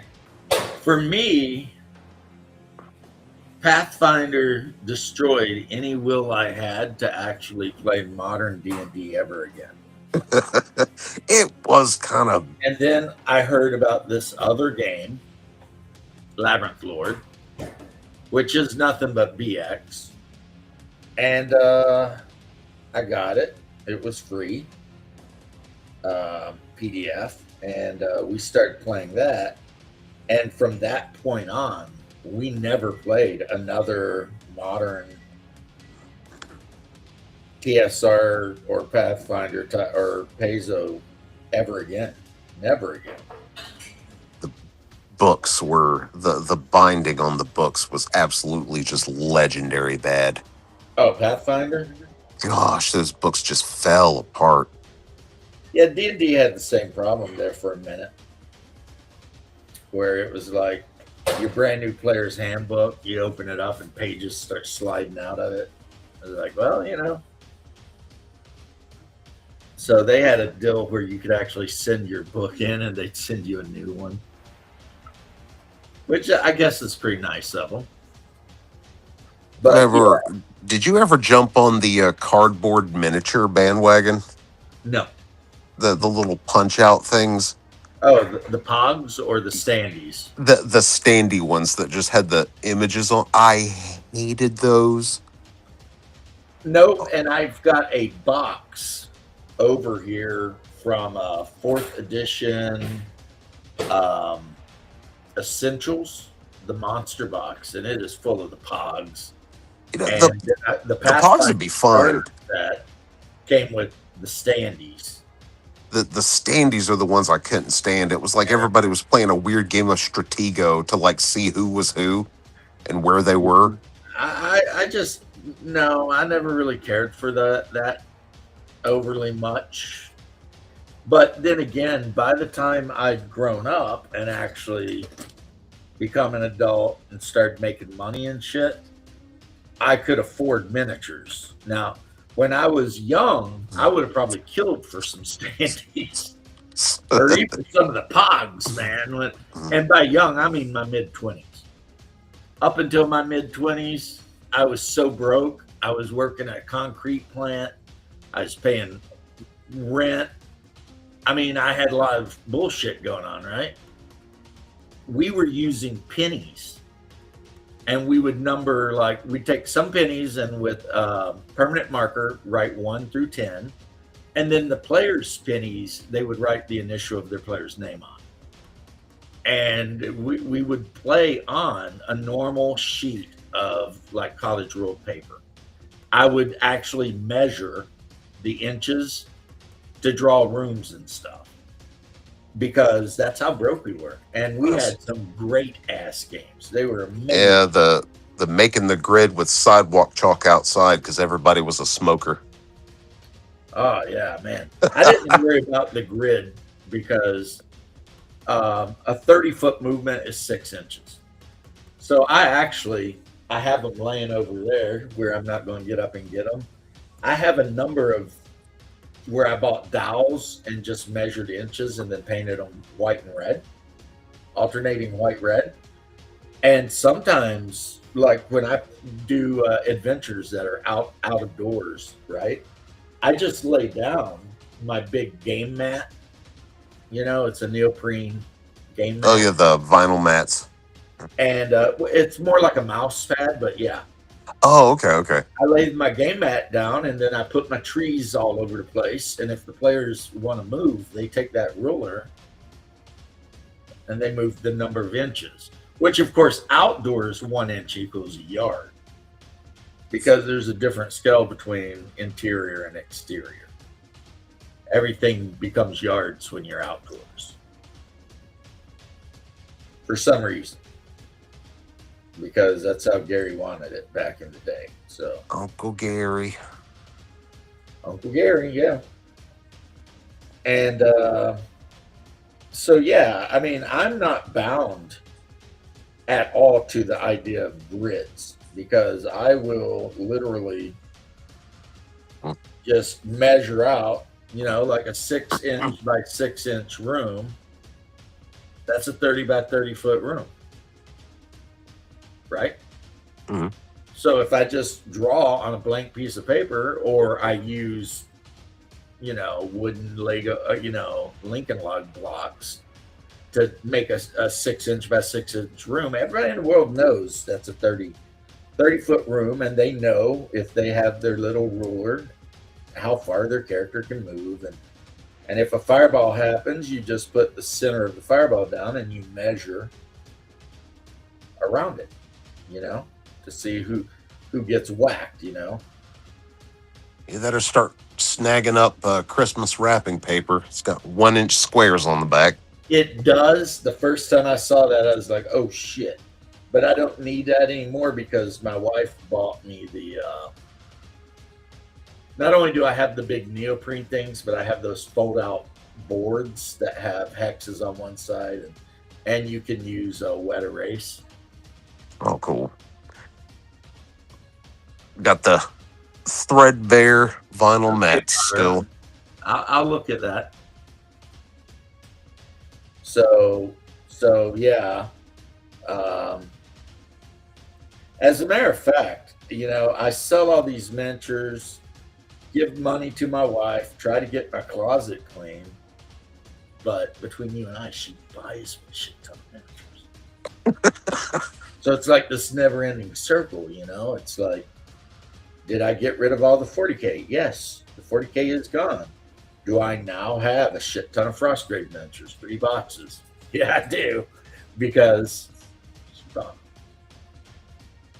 And I'm loving them. Let me tell you something. I almost wish when I got you all the starter stuff, I'd done this. The Cult box, Cult number 3, is absolutely amazing. I wish you hadn't have done that, Mr. James. No, you don't. You're glad Yes. I did. No, I mean, yeah, but at the same time, come on, man. It ain't fair. What's not fair about it? What's not fair is, well, never mind. I don't want to get into it. I'm going to be gracious and thankful and not be grumpy and prideful, because that's a sin. Exactly. Like I told you when you were bitching about it, right? And you're like, Vetching? Who was vetching? you were kvetching a little bit. Vetching? Like, Okay, let's go back to bitching. Do that, and I'm like, I ain't gotta do shit. I do it because I want to. Ah, so it's selfish. No, yeah, exactly. 100%. And the same with the books. It's selfish because I feel a way when I do it. I'm not concerned about how you might feel. Shit. Come on now. This is all about how it makes me feel, and it makes me. You're feel getting yours. I see it now. What's that? I said you were just getting yours. I get it now. Hey, and if you benefit from it, then I mean that's good. But at the end of the day, I woke up. I said, you know what? I want to do this thing, and I did it. And then I said, you know what? I feel pretty good about that.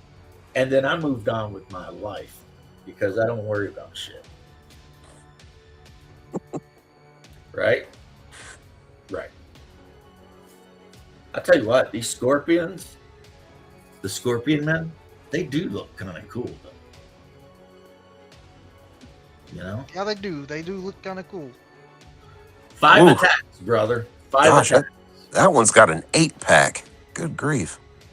Yeah, that guy gets 1 attack with each sword, 1 Oh attack. my God, with you can pinky, cut meat on and- those.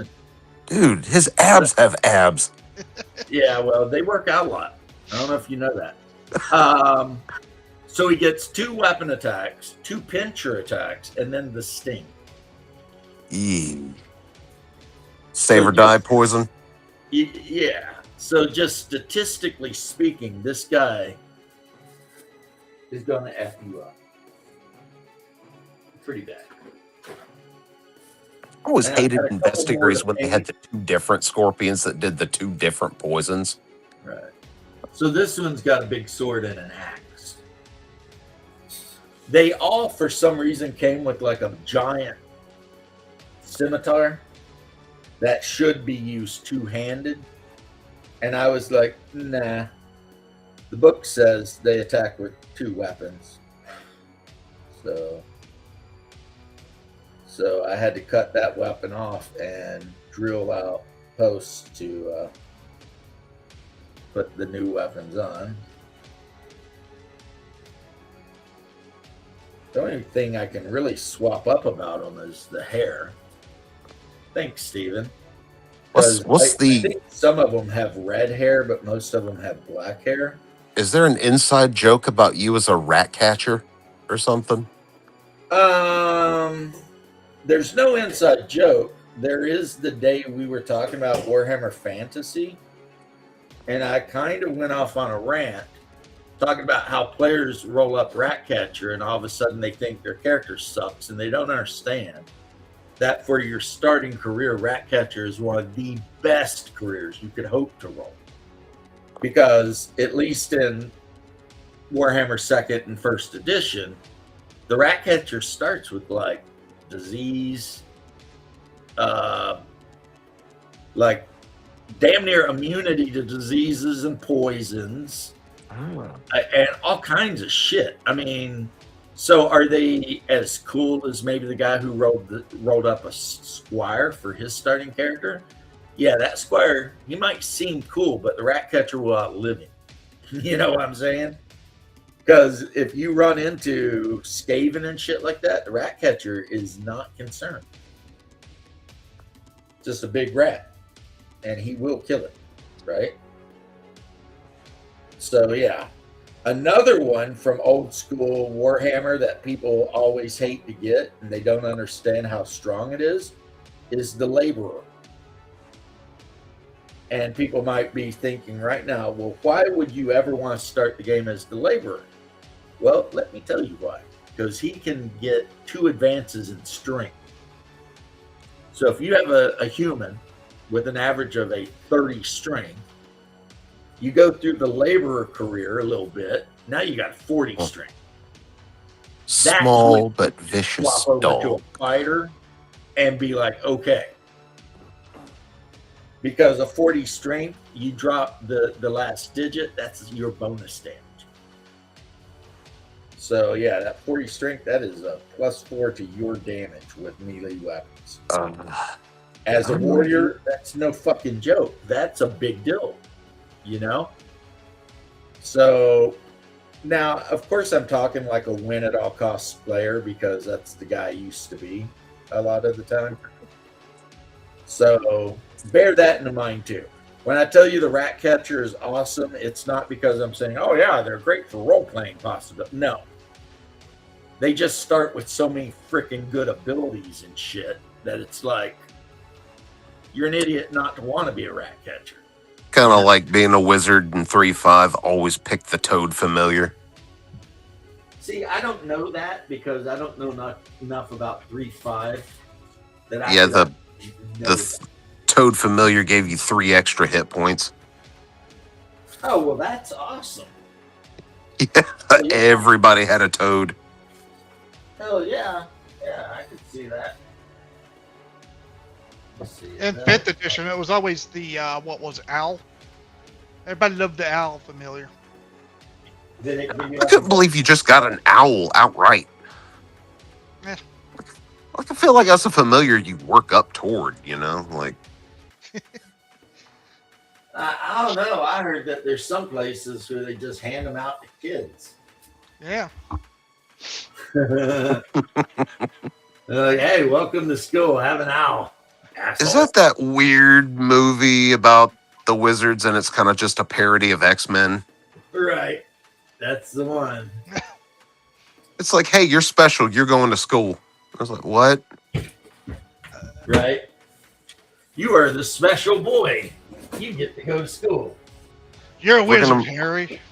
We're not only going to make the Jewish guy a villain, but he controls metals. Right. It's like, okay. That's why I wasn't into comic books growing up. I was never into that stuff. Yeah, in the comic books, it had nothing to do with actual World War II. They grew up in some like made-up world or a made-up country, and they were friends. And there had been a war there, but it wasn't. It wasn't anything like what they did. No, I figured out everybody was safe, and if they die, they come back again. And I was like, this is lame. That is a thing that does happen in comics a lot. Dude, Huntsville, Alabama had some of the greatest comic shops and like game stores. Actually, I just walked in and was given like all these fat packs of the Middle Earth card game and was taught to play. Nice. And the people were wrapped around the building to get that graphic novel polybagged Death of Superman thing. It was Superman versus Doomsday. Ah, yeah. And it was supposed to be this huge, gigantic thing. Superman dies. And I was like, wow, they actually had the brass to do it. Good on them. And they came out with that post thing, Funeral for a Friend series about all the DC and Marvel. And then he came right the hell back. And I was like, what was the point? It's fake drama. Bear and I went round and round about this. I was like, dude, superheroes are lame. They are gayer than strawberry pancakes. They are safe. They don't die. Well, come on now. We don't got to hate on strawberry pancakes. Well, strawberry pancakes are pretty gay. Like, I mean, you like them, but you just feel like a homosexual. That might be a personal problem. I don't know. I feel sassy and a little curious when I eat strawberry pancakes. I'm not going to lie.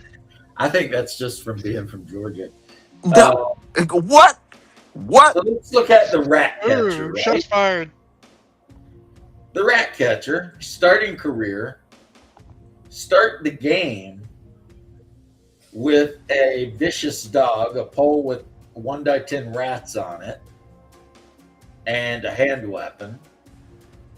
A sling with ammo, 4 animal traps. But the thing everyone loves is a small but vicious dog. Typically a terrier or something like that. Right?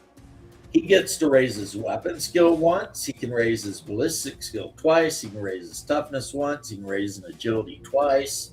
He can raise willpower twice. He can raise his wounds twice, which anything that lets you raise wounds is a good idea. Starts with animal care, animal trainer, concealment, perception, search, set traps, and silent movement. And he has talents: resistance to disease, resistance to poison, and specialist weapon group sling, and the talent tunnel rat. So this guy's fine. Kind of decked out in the beginning. Yeah. Enclosed spots. Well, you got skills and talent. Then you can leave this career and become a bone picker, a cat burglar, a grave robber, a jailer, a shield breaker, or a thief. However, there's a rule where if you pay extra, you can actually just pick any starting career. The things I love about this starting career for Warhammer, Hey, James. though, are those two talents: resistance to disease, resistance to poison. No matter what career you decide to go on and become later in your career, should you survive, I mean, that's a big deal. What's up, Double D? I put it in there, so Hey, Double E. yeah, that's a huge deal. Well, You know, I'd play I a mean, rat catcher. I want a vicious dog. Yeah, I mean, who doesn't want a vicious dog? Mine would be a Bajan. I could make him a rat catcher, but I think it'd be fun to make him one of the rat catchers from India from that one cast. Like what? Anyway, You got the ones that worship the rats, and then you had the ones that catch them and eat them. so yeah, the link's in there, Double D. I hope. Okay, there you go. I was like, I hope you didn't like not see it and be like, James is being a dick. I don't like that. Hey, Double D. Hey guys. Let me get to my quartered. No, we were just debating about Warhammer and how I rant that people bitch about starting the game as a rat catcher, but how it's actually one of the best starting careers. Sounds Look, good to I would me. definitely be a rat catcher. I'm Have a telling you, Bajan per se. resistance to disease and poison to start the game. I mean, if you've never played Warhammer, you probably might be a little like, is it really that good? Yeah, it's that good. Because in Warhammer, everything wants to give you a disease or poison you, hmm especially if you're fighting against Skaven or Nurglings and shit like that. So this is a guy that can start out. You want to max him out before you leave the career, guys. You want to get the wounds and the plus weapon skill and all that shit. And then once you've completely finished your rat catcher career, save up your XP and go ahead and become a shield breaker or something. Become the thing you really wanted to be, because you get to keep all of the stuff you learned as the rat catcher. Humble origins. Right. You can start out as a rat catcher and work yourself up to a witch hunter. I mean, come on. If you're going to be a witch hunter, you want those rat catcher skills. Because witches, I mean, they're known to try to poison or disease a fool. So, yeah. Hell yeah. So, yeah, this is the second edition. It was written by one of the worst human beings on the planet, but it was before he was one of the worst human beings, when he was just a good writer. This was designed and developed by Green Ronin Publishing, Oh yeah. written by everyone's favorite guy, Pranis. I saw him at a convention. He looked kind of like sad and pathetic, just sitting there. I think it was like Origins, maybe like last year. I saw him. I don't know. He looked real pathetic. He burned a lot of bridges with his own players, and it's sad because there was a time pre-Trump, because Trump made him lose his freaking mind. Yeah. Pre-Trump, Green Ronin was making great games. Oh, I agree. The Song of Ice and Fire game was good. Yep. Yeah, they were cranking some good stuff out. I think they might have even had Pendragon for a little while. Maybe. I know they had Dragon Age. Pretty sure they had. Yeah, I think you're thinking of Dragon Age. Yeah. Yeah, they had Dragon Age for sure. And you're right. The Song of Ice and Fire game is pretty cool because you build your own minor house and then attach it to a house. So People- it's a lot of politics as well as throwing down. People always forget there's a third person there. All people think of is like Kramus and Nicole Lindroos, but as my buddy Hastermine reminded me, he's like, there's also Hal Mangold, who's a bit more, not that he's like based or anything, but he's a bit more normal. And I think he would rein some of that stuff in, but I think somebody asked him at one point and he's like, well, who do you think my partners are in a 3-person partnership? He's always going to be outvoted. Yeah, and the thing is, the reason I don't know his name is because I've never seen him say anything on X or anything that ever caught my attention. What's up, Coochie? Yep. Well, that's a good thing, right? Right. Yeah. But Pramis won't shut the hell up. Yeah. At least back in the day. I haven't seen any of his new posts, so maybe he's calmed the hell down. But No, he hasn't. But back in the day, he was nonstop. The only one on Twitter that used to annoy me more than Pramis was, I think, what's his name? Koble? Who? The guy that did all of the, like, Dungeon Land and... Oh, that guy. Yeah, that guy. He was just annoying to me. It Right. wasn't even like he was doing shit that he's the kind of guy that would post a picture of himself with his pink hair and his blown out ear lobes and all that shit and be like, looking cute today. And ugh, like a part of me just died. Yep. It's like, why? What are you doing? I mean, for all I know, he might be the nicest guy on the planet, but just the fact that he posted shit like that and like I could feel my blood pressure just go up. Like nerd. Anyway. So how you been, bro? Me? Yeah, you. Good. Busy. Cold Iron in here and my boy Letholdus as always. Oh, yeah. Staying up late. Nice. Waiting for my game. I should have tonight. Who knows? I'm waiting for my game. I will have tonight. My wife, when she woke me up this morning at 9 o'clock, she was all like, the phone has been blowing up all damn day. And I'm like, okay. That's a good thing, right? Yes, indeed. But anyway, back to you. I'm sorry, we totally cut you off, but how you doing, Double D? Good. Good. I almost, if you listen to the show on Wednesday, I almost had a heart attack because I dropped into your chat. Everything was fine.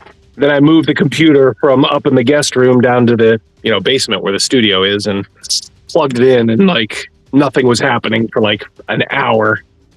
But guess it was the 20th time that it did the trick. So, yeah, that game popped in for a minute, and then that was the night you were doing your show. So I just popped off my show and went over to your show. Yeah. I appreciate it, brother. That was the night we were watching Marisha Ray tried to sneak around with her character's big tits. Take old biddies. Big old biddies. Yeah, everyone says she's fat now. She's not fat. She's just a little plump, She's tangible. Yeah. I still wouldn't kick her out of bed, but You're a little fluffy. Double D, I'm going to tell you something. Those people are idiots. which people? The ones that said she was fat. Yeah. Well, it's the internet. I point out she's stacked a little bit of weight on, but we got to remember she's what, 30s, 40s, maybe. She's probably late 30s, I would imagine. That's going to happen. Yeah. And it's not like she's disgustingly obese. No. She's just got a little weight on her. There's nothing wrong with that. Well, this is the internet, and people will say Sydney Sweeney's a total mid, and all these other girls. It's like, all right, come on, guys. Maybe she's not. Sweeney's a mid. It's like, dude, you would probably kill your mom to smell her pants. Yes, Wrap up. We both shut it. of I mean, course. that's crass and crude, and I apologize, but let's be honest. Yeah, that's true. I mean, not so much of a panty sniffer, but You, come on, Cold Iron. You're my What? bro. You know, I was just making a point. no, I mean, every man who's a man has worn the panty mask at some point, but some women just, some women that just doesn't jump out. You know what I mean? No, she Look, wouldn't be a Cold Iron, what? we're not getting into this. What? You brought it up. I did, and I regret it now. You should have known, James. You should have known. I remember the last time when we had an hour of you describing butt eating. I ain't doing it. Describing what? I didn't do anything. Ass eating. Oh no, it was that weird gay guy in Atlanta in the gay district that told me what felching and brown velvet was. See, I don't know any of that. I mean, I heard of felching a long time ago. Yeah, I appreciate brown you velvet for is everything you the do for me. aftermath. I do. I appreciate you, brother. So please, my brother in Christ, let's not get into this shit. We will not get into anything nefarious like that. Yes. It's Save just that shit for Shadow's show. Oh, I'm pissed at Shadow. I ain't going on his show anymore. Why? He's a moody little meerkat these days. Meerkat. Yeah, I'm gonna give him some time to cool off. I said forced NPC interaction one time was lame, and I don't know. He's just in a whimsical mood these days. Like he flips back and forth. He's kind of like, why would you ever want to play a human? You should always want to play a demi-human. You should, blah blah blah. You should want to always, immerse yourself and talk to NPCs. And Yeah, I'm like, I've argued with him about yeah. that. It's like the forced interaction is lame. Well, I just tell him that the only time you can truly have an original character in a D&D type game is as the human. Because if you play a demi-human, there's sort of a pre-written profile that's just going to be part of your character. Whether you like it or not. If you play an elf, there's a certain expectation, halfling, dwarf, whatever. And I'm not necessarily in certain games opposed to demi-human, but we all know it's true. Yeah. The elf is going to be a haughty bastard. The dwarf is going to like to drink. The halfling's going to be a scumbag or whatever, But if you play a human, well, I mean, there's no rules, man. You can literally just run them up. You can be a haughty bastard, an alcoholic, both. And that's what I try to explain to him. And it all goes back to the great one, Tolkien. Let's be honest, 90% people who played demi-humans read Lord of the Rings and thought, yeah, that's cool. I want to be like Elrond. I mean, yeah, I get it. It's his game, his style. Oh, you got to take off, Timmy? No, I was saying, not me. I hate the snooty elf archetype. I'm more in favor of the Freeran elf. Oh, yeah, the one that just wanders around slaughtering demons and not caring about anything. Yeah, just being aloof and just being like, well, And then acted surprised when the guy that loved her whole life dies of old age. Because she never noticed that Himmel loved her. Yeah. And then she shows up and he's like 90. It's like, and she hadn't even changed a bit. Yeah, I know about her. What video? That is a anime called Freeran. I don't know. It's Steven said James set him off with his video. I must have missed that I made one. a video where I explained in some detail that demi-humans were basically easy mode because you could always fall back on the writings of the great masters on how a demi-human was. Tropes. Whereas, if I decide to play a 5'9" Kurgan warrior, Oh, okay. Kind of might know what I'm like, but do you? Not really. Okay, so that's what got him in a miffy mood. And That's he what got was him all like, fluffy. he wasn't happy that I said that. I guess the terminology I used was a little bit of a definitive type of boom, you know. And he wanted me to rephrase like in general, most of the time, whatever. And I did because I'm not going to argue with a bro all day about bullshit. It's kind of like that saying, you know, if you want to be happy, you don't argue with people. And when a person says, I don't think that's right, you say, you're right. Okay, so he was primed for it. I get it now. Yeah. I think, though, he did mention once when I was on the show that you haven't made any pictures with him in it. And I said, No. well, maybe if you played Hyperborea, there you go. You'd get and some also, pictures. you know, I'm not fulfilling Bear's request to make him a homosexual vampire anymore. So, Double D Bear's request was to make Shadow the gay vampire, not himself. Okay. Well, that makes sense. Yeah, because I know how that. I heard it as soon as, and I was like, I'm sorry, I'm sleepy. This is my 3 a.m. right now. So yeah, I know you work weird hours. So where is Bear? I haven't seen him lately. Bear, Oh, Lord. it seems, is not beloved by a lot of Canadians, and vice versa. And they like to get in my chat and like hammer out all the reasons why. Okay. So Bear, because I told everybody up front, I am not banning somebody for having opinions. Yeah. So Bear just decided that he wouldn't come on my show anymore. That way he wouldn't have to listen to his fellow Canadians ripping him a new ass over shit I to this day don't even really know. Like, but I know Mobius went after him, and oh gosh, yeah. Man, yeah. Whoa. So I don't know what he did to piss his fellow Canuckistanians off, but they were That was a special day. Yeah, that was a misunderstanding. that was something. Because I looked at, like, it looks like Double D's got a shit ton of tiny little Napoleonic guys in front of him. Oh, I do. Yeah. These are these are Prussians here. Right. And then these are Russians out of the Prussians. Right. Yeah, so you kind of have to. Oh man. Yeah, you kind of have to like do a little bit of not so much like modeling, but just it's like mostly just painting. Right.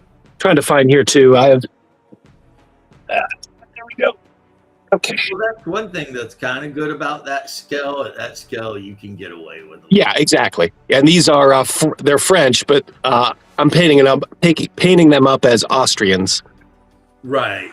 All white. Or that freaking weird. Yep, it works. Because they refused to release any more in that epic line for the Napoleonics. All they did was Waterloo, so we're sort of stuck with French, British, and Prussian. So I guess I lucked out then by buying American Civil War, since every figure in the box, regardless, is interchangeable with the other army. Yeah, pretty much. Yeah. Yeah. Right down to the fact that almost every single figure I paint has baby blue pants on. Because the Union and the Confederates, generally speaking, wore the same exact pants. They just swapped out jackets. Yeah, I like to keep it simple. My Union for those, I've painted like maybe 6 sprues. The Union I just do is the standard like dark blue. Right. And then like the Confederates I get a little creative with, because as you know you can, all kinds of mismatched stuff. But yeah, if your Confederates are all uniform, then you're doing them wrong. Yeah. Like I always make sure to put at least one or two guys on a stand in like butternut. Oh yeah. And their blanket, their bed rolls are going to be like any color. Yeah, I found you can save time by kind of skimping on the back of the front row and the front of the back row. You know, you just kind of paint the faces on the back row, and then you can just kind of just do a little bit of a dry brush or wash or whatever, you know, on the rest, as long as it's sort of the right color. Right. Yeah, saves a lot of time. My British, it's kind of like a impressionistic, you know, like in the back row, but it works. You know, because as long as the front row is good, your eyes just kind of glaze over everything else. So right, and really, as long as you know what you're looking at, you're good. Yeah, at that scale for sure. Yeah. But well, that's cool, man. That's real cool. Graybacks, yeah. Like another thing is I made sure like all of the Union guys that I have forge caps on, but then the Confederates, their headgear is just basically whatever. You know? Yeah. Some of them got forge caps and they got flop caps and you know, just whatever they could bring in, I guess. Hold on 1 second. I'll see if I can get some of mine. Never got to play the game though, because you know it's one of those games I bought thinking and then nobody's really interested in it, so it's like okay. Which was the whole thing when I went off at the beginning of this video, because people are like, James used to be excited about this game and then that game and this game, and I'm like, well, my players don't want to play any of those games. You know, I'd love to play Baptism of Fire. My players were like, no, we're not playing that. So then I had to those are cool. Pivot to the next thing. Those look really good. Yeah, those are great. Those are Confederates. Yep. Yeah, they got butternut bits on. Man, makes me wish I'd actually picked up the little figures they were selling at the Andersonville gift shop. Yeah. What's funny is the only guy I would be able to play that game with is my brother, and he would insist on being the Confederates. So I would end up playing the Union anyway, which is fine. I'm doing all my Union troops up to look like units from Pennsylvania. Yeah, nice. Yeah. And then I'm doing all of my Confederates to look like Orphan Brigade guys. So Kentucky. You know what? I could make one of the characters in the Tennessee Army look like one of my ancestors. Yeah, I could make one of the guys in Orphan Brigade look like one of mine. And could probably make one or two in the Pennsylvania regiments look like one of my relatives too. Because when I followed my ancestry bullshit, we showed up in Kentucky, and then at some point, like 50 or 60 years after we'd been in Kentucky, a branch of the family moved to southeast Pennsylvania because apparently there was coal there. Okay. And apparently that's what my family did. We dug coal out of the ground. My dad's side came over from Sweden in the 1870s, but I'm not sure about my mom's side. She was German, so she could have been here a little longer, but I'm pretty sure it was obviously up north because that's where a lot of the Germans settled. Yeah, I thought that. I know on my dad's side, we had somebody fighting the Revolutionary War on the revolutionary side. My paternal and maternal family arrived in the United States when it was still the Crown Colony of Virginia in about 1670, somewhere in there. Yeah, I think ours moved was immediately to Pulaski County, Virginia, which of course would later become Pulaski County, Kentucky. And then some of them went up to Pennsylvania and decided to name towns like McKeesport, McKees Rock, and because that is my paternal name, McKee. Oh, wow. Okay. Like how in Kentucky you've got the city that's just McKee.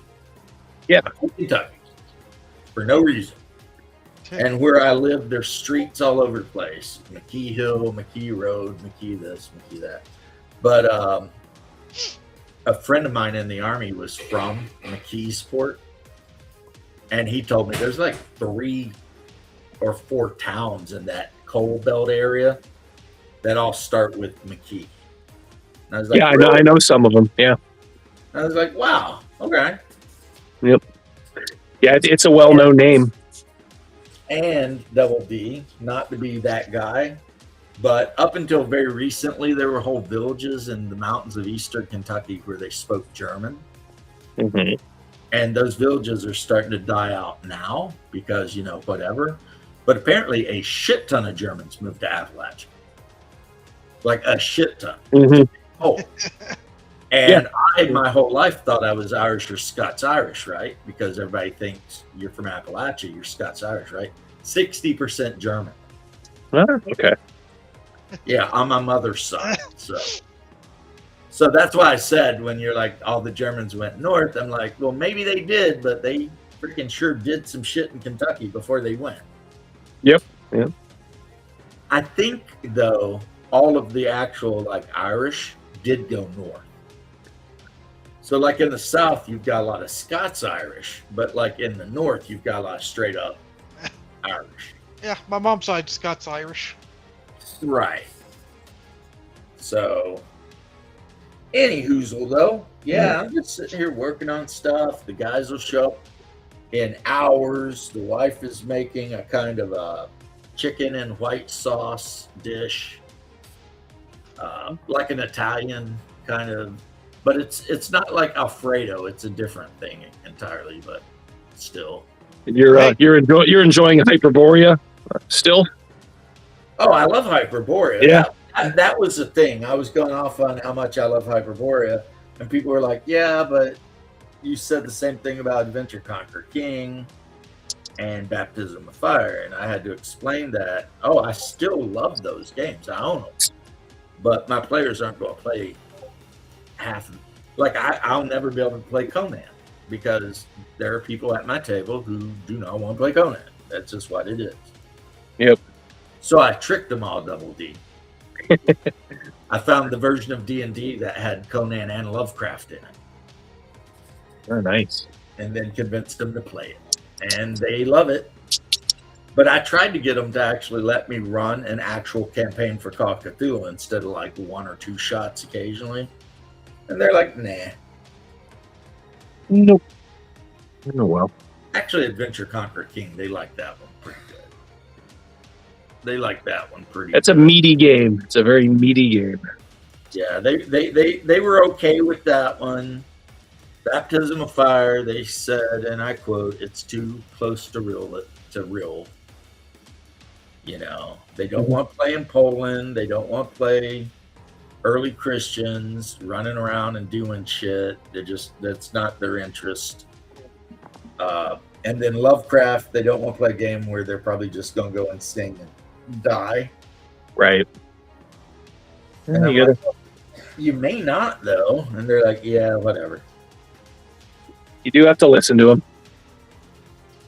Well, I mean, I play, like somebody asked, I play with people at my table, one of whom I am married to. And it's like, while I've never cut her a break, and she has had her character die multiple times, at the same time, I don't want to use the word social contract because I absolutely just hate the idea of that. But we are all together wanting to play a game. Yeah, for sure. I could be a hard ass and be like, I'm running this game, play it or go away. I absolutely could, but then I wouldn't get to hang out with my friends, all of them. Because some of them might be like, well, fine then. I won't hang out on Saturdays. I'll see you other days. And then who's that really hurting but me because I enjoy hanging out with my friends. Yeah, you got to compromise. Everybody's got to compromise a little. Yeah, we all can't be Rorschach. That's right. So, like I said, I already had owned this game since it first released for the third edition. I just never looked at it because I thought, it's just another, it's just another freaking D&D clone, whatever. Mhm. And then I think it was your channel, actually. You were talking about, and I'm like, I own that game. Maybe I should look at it. And I popped it out, and I'm like, this is pretty cool, actually. Like I sat down and actually went through it, just skimmed through it. Mhm. And, Was this like a year ago? Yeah, about. Yeah, it's because I met Jeff Talanian at Origins, and we kind of hit it off. He's a good dude, and I had him on the channel. So you probably saw him on the channel. I did. Yep. And he's been in my chat before for like 30 minutes. He just popped in and we started talking shit. And he mentioned you, actually. Jeff is he's very wise because he's very non-political as far as a game maker. But you're just gonna have to trust me when I say this. He is incredibly based. Incredibly. See, I am a live and let live kind of guy most of the time, Double D. So as long as somebody ain't literally shouting their crazy shit at me, I'm like, whatever. Yeah, I used to be like that. Like, I guess I still am, sort of. But no, he is really, really cool, and like I said, he's quite based. But he doesn't, he's also like, I just don't want to, I don't want that to be the public face, so he's just all about games in public. But I bet if you were to talk to him in private, you would find politically you have a lot in common, as we all do. Well, I know game-wise I do. He and I were chatting about the game, and he was like correcting the things I thought that Raven might be Odin, and he's like, no, that's actually the god of the tribes from Southeast Alaska and Northwest, United States. And I'm like, oh, okay, so it's like an Indian god. And he's like, yeah. And I was like, all right. And then we discussed, like, I told him one of my favorite things about Hyperborea is the fact that he did lore, but he left so much of it kind of ambiguous that I can do whatever I want. And he, so we had a whole discussion about that. And he basically said that was the point, Yeah. Which is why I'm sure you have the atlas. When you look at the atlas, there's villages everywhere, but they don't have names. Yep. It's like maybe a quarter of the villages has an actual name. The rest of them just let you know there's a village there. Do what you want. And I have been, man. I certainly have been. And then I showed him some of the pictures that Cold Iron makes for me and talk about that, and he got a kick out of that. I mean, we're friends on X, we're friends on Instagram, and he said he enjoyed the chat, and that he would come on at any time if I just hit him up and let him know. So yeah, he's a good dude. I like him a lot. Yeah, I've noticed that dude, man. He goes to like every con. He will talk with anybody that wants to talk with him about, and I'm like, that's a smart guy. Because I respect it because he's got something he wants people to buy, and he's putting work in, man. He's not just hanging out, but I feel like, and Double D, you can correct me if I'm wrong here, right? But I almost feel like Hyperborea is on the cusp of breaking into whatever the next level of role-playing game is. Like I talked to Vic, and he said, like, yeah, they had tables of people playing Hyperborea at DaveCon. and it just feels like it's getting more like around. It is, but it's it's only in this OSR circle. I fear. So it could be one of the preeminent games in the OSR sphere. Oh yeah, I'm not even talking about Wizards of the Coast bullshit. I don't even care. Yeah, man. Yeah, I mean, I kind of sense that too. It's gotten a lot more run lately, just because it's kind of like a fun sort of, balls to the wall pulp game. Well, hopefully it will run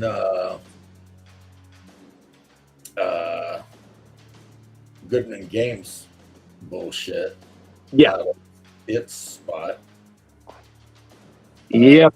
Dungeon Crawl Classics. But I always tell people, I'm like, hey, do you like Call of Cthulhu and Conan? Then why aren't you playing this game? You know what I mean? Yeah. It's like, it's all that stuff you like. He statted up the thing.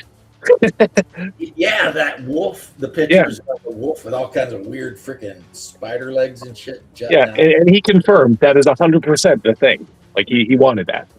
Like, that is so cool. One of my favorite things he did is he brought back the devil swine. Mm-hmm. Yep. Because, yeah, the devil swine was always a monster in basic D&D. I remember, yeah. But for some reason in AD&D and stuff, they just got rid of it and they never brought it back. And then they did bring it back a little bit in Metzer, but they said it was a lycanthrope instead of, demon. And he brought that shit back the way I think it was, because that's such an interesting monster, a demon that appears like a pig. So you've got that Amity horror kind of vibe going on. Right. And then it has a massively awesome charm spell. It loves eating human flesh, but in the case of Jeff, it also likes reproducing with Pictish women. And now you've got pig face orcs all over the damn place. Yep. And it's I love it. Speaking of Menser, does anybody know anything about what he was going on about online? No. The E&E thing he was talking about, some revolutionary new way to play RPGs that covers all systems, and I don't know, it was strange. And people were making a big deal about it online. I'm sorry to cut you off, James, by the way. No, that's fine. I have not heard anything on that. Kind of got to. You know that, Cold Iron. Yes, he wrote some big thing. Like, I actually went to his Facebook page, but I couldn't find the exact post. But somebody, I don't know who it was just in the recommended, is how I found it on YouTube, had made a video about Menser was talking about, I'm getting old, and I need to write this stuff down, and this new thing I'm keeping under my hat for now, it's gonna change tabletop role playing. It's a philosophy and rules template that goes on top of D&D or something like that changes everything. And it had, like, the comment section, everybody kept speculating about what it was, or something that TSR had that they just didn't use or something like that. If he's trying to put himself over like a pro wrestler, he's doing a good job. It's interesting. I'm definitely going to look it up when I get off here. It's weird. I didn't know if y'all heard anything. Weird is that Metzer is one of the least liked people amongst the usual suspects. He has that look. The Wizards of the Coast fanboys, they do not like Matt. They don't like him at all. They don't like anybody old and white. Right. but he's actually said some shit that directly went against the narrative, and oh god. Yeah. Oh my god. Yeah, not definitely not a bro with them.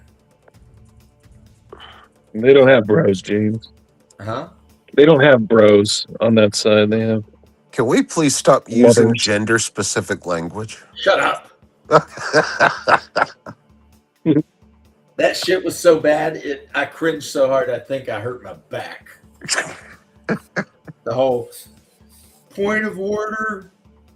Point of privilege. Oh, then it's causing me to. It's like Point of privilege. I am in gratitude towards the indigenous peoples of color. oh, I love that. Yeah.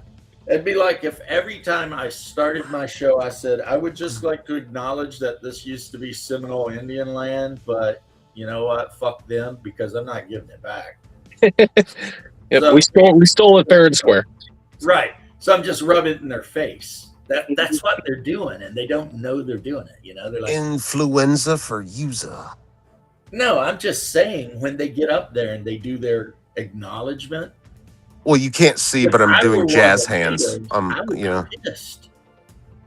Because I'd be like, so what you're saying is you did conquer it from us, and now you're going to rub it in our face every fucking day? Like, fuck you guys.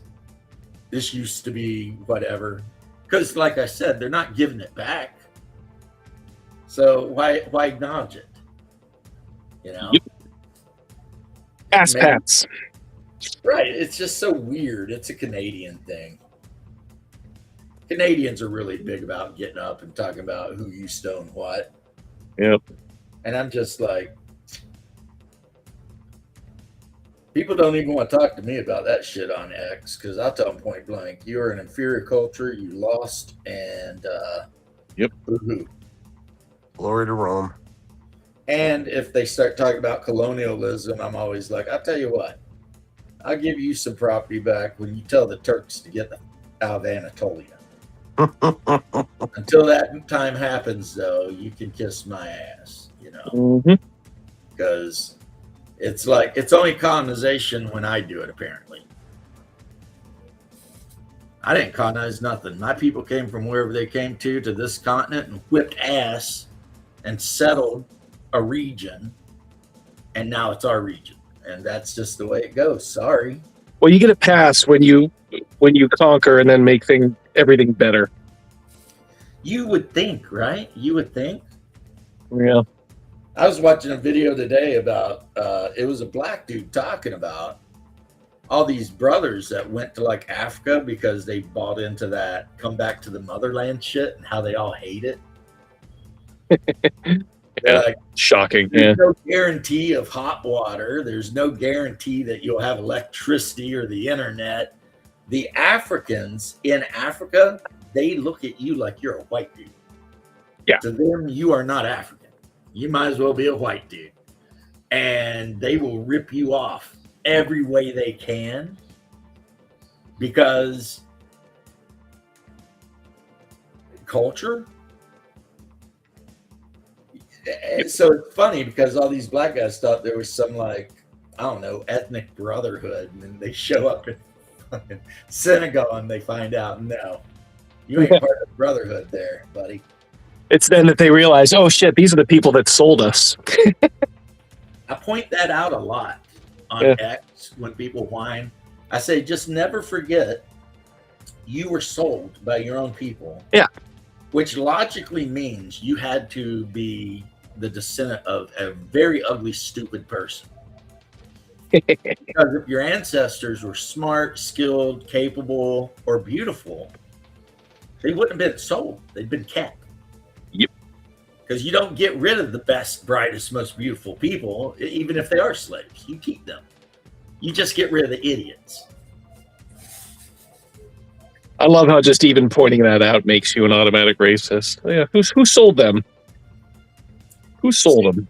I don't think I'm allowed to be a racist because I come from a mixed family these days, thanks to my brother. So then again, though, I remember HR. They said that like you even black people can be racist against black people. Oh God, yeah. I'm like, huh. What's that funny word they have for that? My chief. Well, I called mean- me. James, I mean, how they act in Africa, I guess they can. Right. My chief called me in after an HR meeting because they had this big, tall black lady giving a meeting, and part of her speech was, right now in this area, there's like X amount of minorities, blah, blah, blah. And for some reason, she said, and there's really nothing you can do about it. And I said, are you sure? So I got called into the chief. And I told him exactly what happened. He's just like, McKee, get back to your station. It's like, leave the HR lady alone. I got called in a lot. Like 3 a.m. when I'd ask the dispatchers what they were wearing. Oh, guaranteed the next day. Chief's like, what are you doing? And I'm like, I'm just being nosy. He's like, you can't do that. And I'm like, why? I didn't ask them anything sexual. I just asked what they were wearing. Yeah, 3 a.m.'s the weird hour. You're allowed to be weird at 3 a.m. Oh, when you've been running calls all day and it's like 3 a.m. and you haven't slept in 20 hours. It's allowed. From 3 to 5, you're allowed to be fucking weird. Yeah, that's when you just start getting weird. Because 5 a.m., like close to sunrise, you start kind of coming back to reality like that. Well, I'll tell you what. Not a single dispatch girl ever complained to anyone. The problem is that the chief listens to the channel. So he's laying in his bed and he hears me basically, having a chat with the dispatch girls. But those dispatch girls were all like 45, 50-year-old women at the time. Yeah, they had to be Gen X women. Right. And they were just like laughing and, bullshitting back because they're dispatched. They're down at the police station doing that shit. I'm in the fire truck somewhere between Kissimmee and St. Cloud talking shit. And it's all good because we're going to see each other at the next holiday meal, Mm-hmm. Because that's how my city used to do. We'd have a big Christmas dinner and cops, fire department, and dispatch could all go, Yeah. And so they were all cool, But you are right. I get what you're saying, Double D. If they were millennial or Gen Zers, they'd probably be crying down at the freaking HR about how they got sand all up in their crack or something, and it's my fault. Oh, you could bet on it. But those older ladies, not only did they like it, but some of the stories I've heard about some of them is like, yeah. Oh yeah, Gen X women was the last generation of decent women. Well, also apparently a generation of women that would meet their favorite firefighter in a parking lot to give him a quick mouthy, Yeah, of course. A little bit of a no questions asked, wink, wink, nod, nod, because they would. The reason they were good. Diving. The reason they were good is because they would do that, but then they would also have the sort of semi-shame of knowing that it probably wasn't proper to like brag about it or anything. So they would. Yeah, no one's bragging about that. Yeah, shit. so they would do it, but they'd also be sort of ladies, public facing. So that's why they were awesome. Man, loose and discreet. Yeah. Well, not loose though. Remember, I added the term favorite firefighter. Okay. So only for. I wasn't getting any play, but I know some of the guys were getting all of it because, well, one, because I'm a good boy and I'm married, and two, because, I never tried, I guess. I probably could have. It's like the nurse thing I talk about. Those ER nurses, man, they all had their favorite fireman. It was just the way it was. Everybody knew it was the way it was. It's the way it is. It'll always be. It's the way it's always going to be. And I was never that guy. But then again, I've been with my wife 23 years. Yeah. So, and like I said, when we talked about the other day, I think Leth was here. No judgments from me, man. I mean, I know it's not good if you're married to be doing all that shit. But at the end of the day, if you're going to pull my ass out of a fire, I'm not going to drop the dime on you because you went into the broom closet with knee harness. I mean, Yeah. This is not. At the end of the day, that's your business. That's not my business. But hell yeah. Now you have a job. I know for a fact I could never do double D. Mm-hmm. And my wife has a very similar kind of job, working in the corporate world and all that shit, banking or any of that. Yep. I would die. I would die. I just would curl up in a corner. I mean, HR would probably fire me like 2 weeks in. It's a paycheck, but I am going to be retired in February. So. Oh, I know. I've been paying attention when you talk. Yep. I'm picking up what you're putting down. You're going to retire. COGG. What's that? COGG. Catch you later, brother. Yeah, you're gonna be chasing your wife all around the house. Oh yeah. I gotta go too. I'll see y'all. Catch you, lad. You're We'll gonna see have even more Later, Timmy. right? You're gonna have to double down on your hobbies to keep from going crazy. Oh, I got boxes of shit to paint. Don't worry. She's pretty good about that stuff too. So. Yeah. I mean, I know a couple people who made it through. It's like you think it's the greatest thing for about a month, and then all of a sudden that ennui sets in. Well, And you wake up and you start questioning why you're even waking up. You're just like, I've been mentally checked out for quite a while. So. yeah, that was me my last year in the Army. Yeah. I was just kind of like, meh, Yes, I show up. I do PT. I do everything I'm supposed to do. But in my head, I had already packed my duffel and was gone. Yep. I was ready to go. For all the wrong reasons, though. So I'm an idiot. If I'd been smarter, I'd have stayed. But Yeah. there's no accounting for shit. Things happen, right? As they say. Oh, show. Faux show. Izzle. Double D. James is my actual name. I figured that. Is Hungar your brother's real name? No, he knows that because he was in the hospital and they wouldn't feed him, and he called me. And I'm like, they're not giving me anything to eat. And he's like, no. So that sucks. And he's like, yeah. I'm like, Hungar the Starvarian. And it just stuck. I started laughing so hard. I was like, what? That's a good one. That's a good one, man. Like, Hungar the Starvarian. And I was like, oh my God, I wish I'd thought of that, right? And where is he? Thought I'd at least see him in the chat. he was actually on the show, but he's got to have his before we play Hyperborea nap. You know what I mean? Yeah.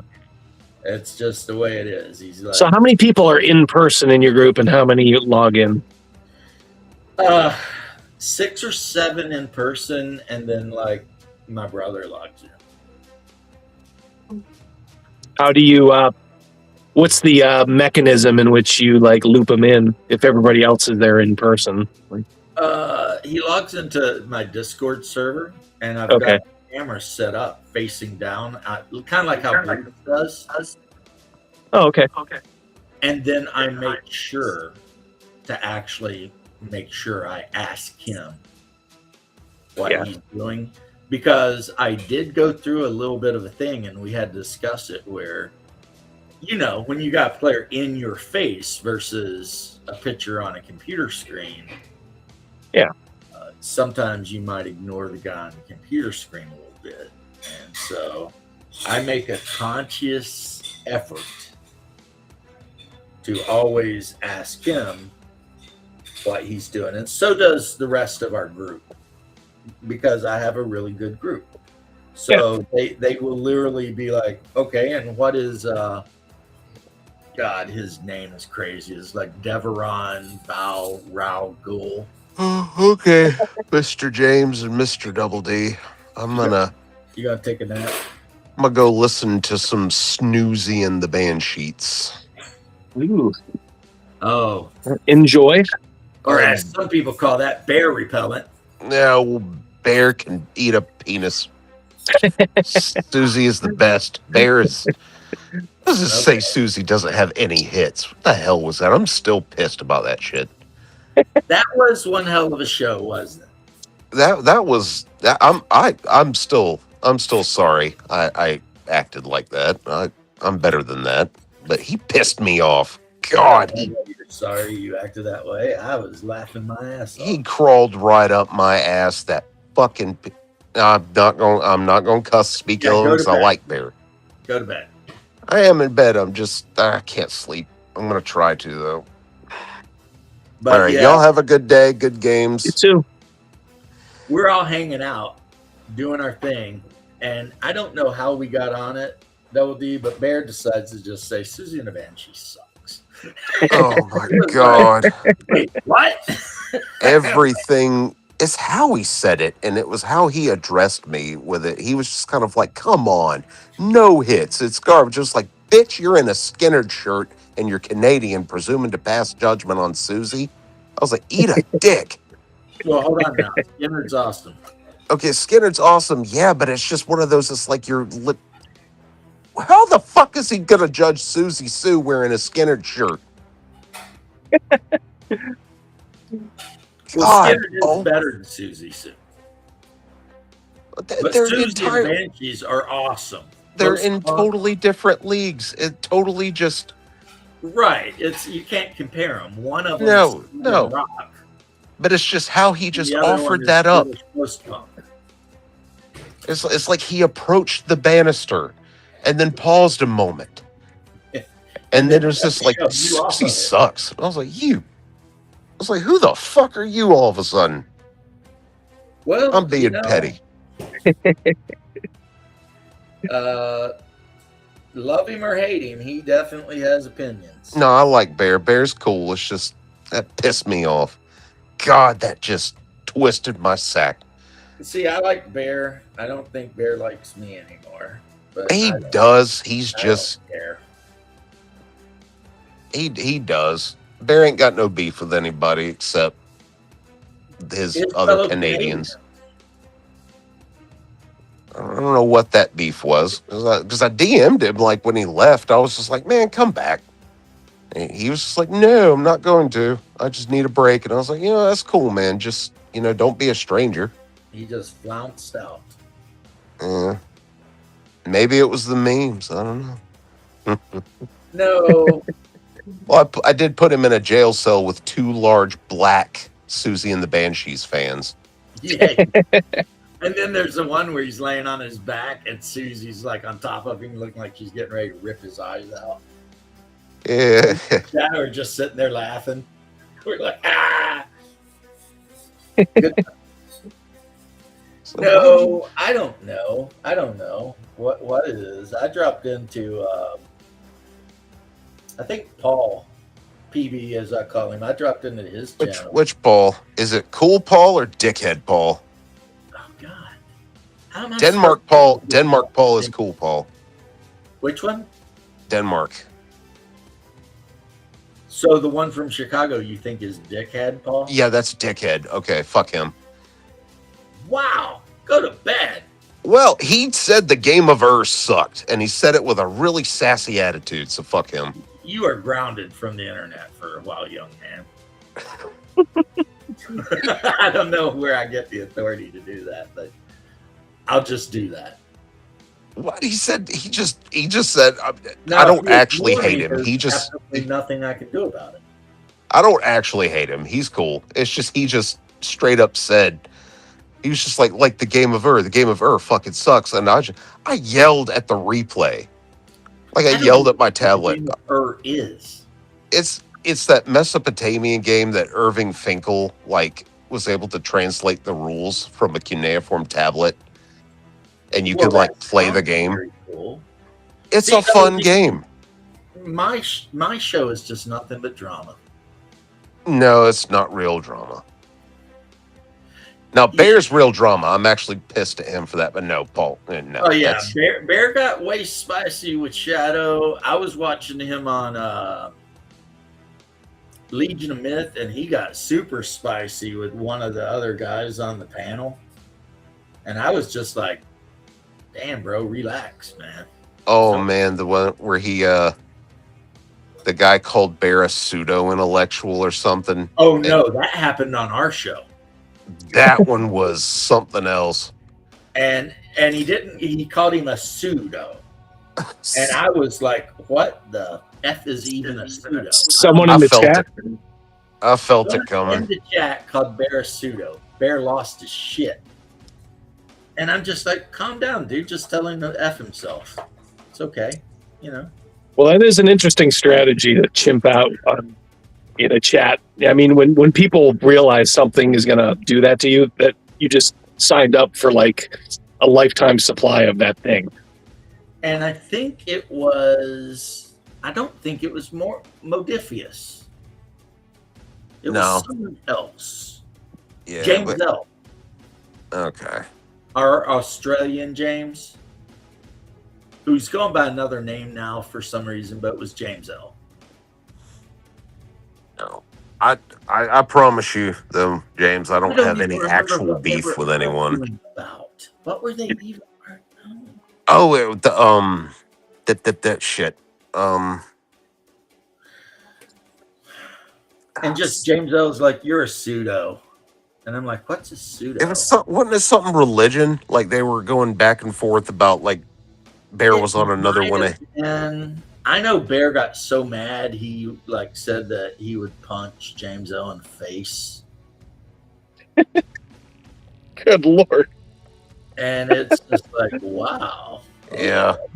Bear get mad sometimes. It was James L. There's a lot of James because you got Big James, James Lowry, and then you got me. And honestly, I don't know. I might be bigger than James Lowry, but I always call him Big James. And then you've got James L. from the imagination world of Australia. I always tell him he's actually probably in Chile, you know, just pretending Australia exists. But alpaca jockey. And then, yeah, there's a lot of Jameses. Very common name, apparently, in our generation. Well, I think, yeah, it was James L. And it was because Shadow said something. I said something incredibly non-committal because I didn't want to argue about it. It wasn't about Greta Thunberg's rack, though. I mean, it does have a nice rack. That was a fake picture. That was a fake picture. Come on now. That's still one of my favorite things ever. She had a nice rack. Bear knew it was coming. Because that we gotta save Palestine flotilla. They found like hundreds of used condoms. Yeah, she had to take a break from the internet because that dude nailed everybody but her, and she had like a big crush on him. Oh my God, that would hurt. You're trying that made the news. That was on the news that she was like in pictures with the guy so much that she thought there was like something between them, and so she literally sat in the cuck chair the whole time watching him make the rounds and did not touch her, and it broke her heart. That woman on Australian TV calls her a doom goblin. Oh, you're talking about Rita. Rita Panahi, yeah. Yeah. Rita's awesome. It's hilarious. I love her. You know, because she'll be like, and in today's news, the world's favorite doom goblin. Something out there, you know. And it's just like, huh. No, I don't think I could fix her. And I generally have it was just Bear's face as you were going, and he just knew, and he just fell apart when you said it. He was like, I knew it was coming. I knew it. Well, you should have known it. I mean, I've never been quiet in my appreciation for breasts. I agree with the one comedian that the first thing I knew after I saw my first pair is I needed to see all the rest of them. But I know he did get a little antsy with me for saying Eskimo. Oh, that one. And he was like, that's a slur. And I said, well, it's also what they're called in the book. Well, the guy who wrote the book needs to pull his head out of his ass. And I'm like, wait, Bear was saying this? Uh-huh. And I'm like, so Jeff Talanian needs to pull his head out of his ass because Eskimo. And I had to point out that that's actually their word. That's pretty gay, though. I mean, I got to say, on the face of it, that's really gay. Yeah. But white people didn't invent the word Eskimo. My God. They invented that shit to call each other. It wasn't the worst exchange, but it just was very recurring. Like that just kept getting brought up. And typically it was... after a while, I just started talking about Eskimo. Yeah. Because I'm like, And you know what they call themselves if you live up in Eagle River, Alaska? What's that? Eskimo. It makes sense. My brother dated one. Now, her actual tribe was like Kinchuk or some shit like that. Like something you'd never know of because there's probably 50 of them on the planet. Mm-hmm. And Haas dated one of the women, and they're very nice, but they smell. Yeah. Yep. But the generic term for them was just Eskimo. And in like all of their languages, it just means people who eat raw flesh. Yep. That's it. Well, look, if you're conditioned to be offended by a word as innocuous as Eskimo, there's other things like, I don't know. There's got to be other things going on. That's really gay. That's really gay and retarded.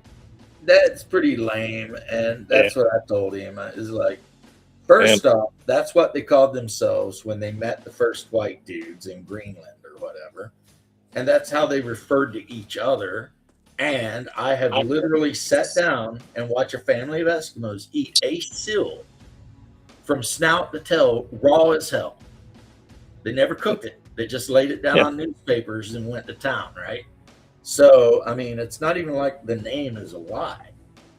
Man, if he's offended by that, you better keep him away from my Twitter timeline. I'm banned right now on Twitter. Are you? For permanently or just temporary? Oh, temporary. But I haven't deleted my posts yet. I've just been like constantly appealing it. No, yeah. Y'all have a good day, fellas. I'm going sleepy. Night. You go. We'll see you. Yeah, if you just keep appealing, sometimes that works. Although I should say that was for like permanent suspensions on my part. Right. But I don't know how aggressive they would be in defending a temporary one. What you think? Well, it says it's being reviewed. This guy was talking a bunch of shit about fighting in Ukraine. He's a New Zealander. And I says, well, because he's talking about we were whipping ass, blah, blah, blah. And I says, well, you must not have been whipping that much ass because they keep taking the land. And he posted back and said some stupid shit like, well, I couldn't be on every inch of the front line.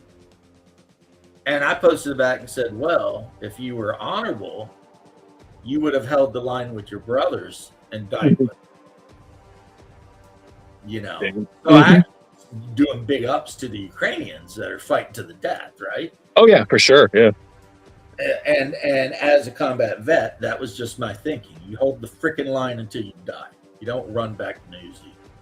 Yep. Well, he apparently reported me, and they said that I'm not allowed to threaten violence or some shit. And I'm like, I didn't threaten him. I just gave him my opinion of what soldiers do. I'll give you a tactic. Once they'll probably deny that. When you go back, say this was in no way a threat, and then always put in there 2-tier, like TWO-TIER, and then reference Hassan Piker. I swear to you, in like 2 or 3 of my suspensions, my permanent ones that I got overturned, that's what I mentioned. Now it took about, in some cases, like 9 or 10 times. but just keep spamming the same thing. Keep mentioning 2-tier, keep mentioning Hassan, and I think eventually they'll overturn it. Well, one thing I did is I said nothing I said was a threat, nor was anything I said against the law or the First Amendment. Yeah, but you're thinking that there's a human looking at that. There's not. It's probably AI, and I think they program like their AI to watch out for stuff like that, things that might get them into trouble. And I think 2-tier, things are probably one of those like code words that, all right, if somebody keeps bitching about it too much, and then we do have to start looking into someone like Hassan, who has a huge following, we don't want that. So it's easier just to kind of give in. Well, I'm going to take your advice. Yeah. Never worry. I mean, yeah, I'm taking your advice for sure. I was just saying what I had done, which, I didn't know it would take so long for them to review it because it's only been like 4 days, but I was surprised because I felt like that post was kind of one of the most inane posts I'd ever made. Oh, yeah. That's happened to me too. Yeah. Like I've talked shit to Hassan Piker where he says something and I'm like, well, at least I don't, worship some guy who slept with a 9-year-old. Like Yep. I'll point that shit out all the time. I'll be like, yeah, say what you want, but none of my prophets slept with 9-year-olds. Yep. And that's their go-to now is to label every Republican a pedo or a pedo protector, and then that's immediately what you just hit them with. Just like, oh, really? You love the religion that where a guy married a 6-year-old and then knocked her, or at least had sex with her when she was 9. Dude, I saw a thing, and I don't know if it's true or not because you never do, but it was supposedly in Britain, and this old-ass bastard, he looked older than I do, was sitting there with his pregnant 12-year-old wife. Ugh. And I'm sitting there like, how is that a thing? Well, because white people let it happen. Well, it's always that. Yeah. But I'm sitting here thinking, how have the cops not showed up and locked that dude up for like ever? It's like he's literally on film with his pregnant 12-year-old wife. In the deep South back in the day, when they used to decorate their trees, they used to hang ornaments from their trees. It would be for people that, raped a 10 or a 12-year-old or, murdered somebody. Yeah, that a lot of times was a thing. Not that it was all great, but yeah, no, I mean there was definitely some. You do got to take care of business. Well, yeah. I mean, everybody thinks that people were just kind of rounded up at random. Yeah, I don't know. Maybe not. Right. Yeah. I get you. Like maybe some of those guys earned their trip. Yes. Hey, I gotta go, buddy. I gotta bug out.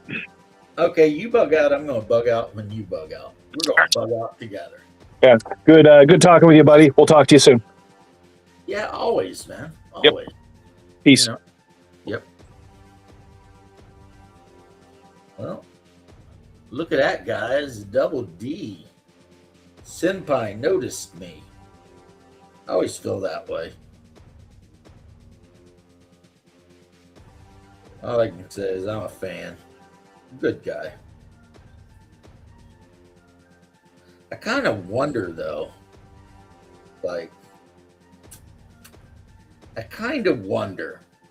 and this maybe next time Double D's on my channel we can talk about. I wonder if his Imperial Guard army could beat mine. That might be something one day we have to meet somewhere. Film it. Let the whole world see. Now, I'm not 100% sure how his guard is, but my guard is 120 Death Corps Kriegsmen with shit tons of heavy weapons teams counted in. Not a single vehicle, but 3 Earthshaker cannons.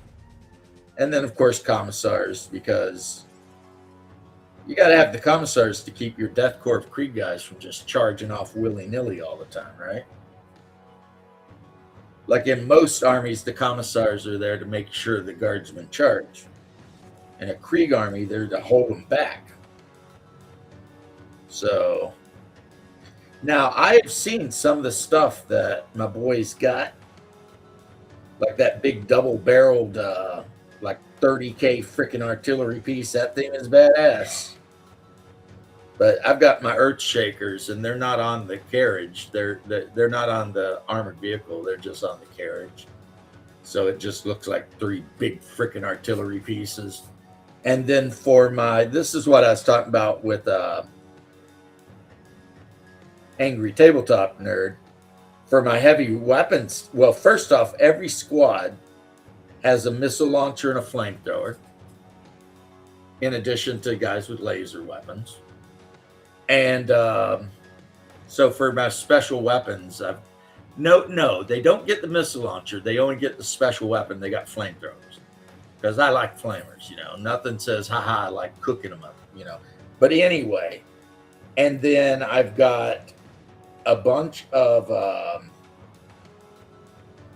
heavy weapons teams with I got a couple of las guns, quite a few, just for handling the vehicles, but I've got a lot of mortars, heavy stubbers,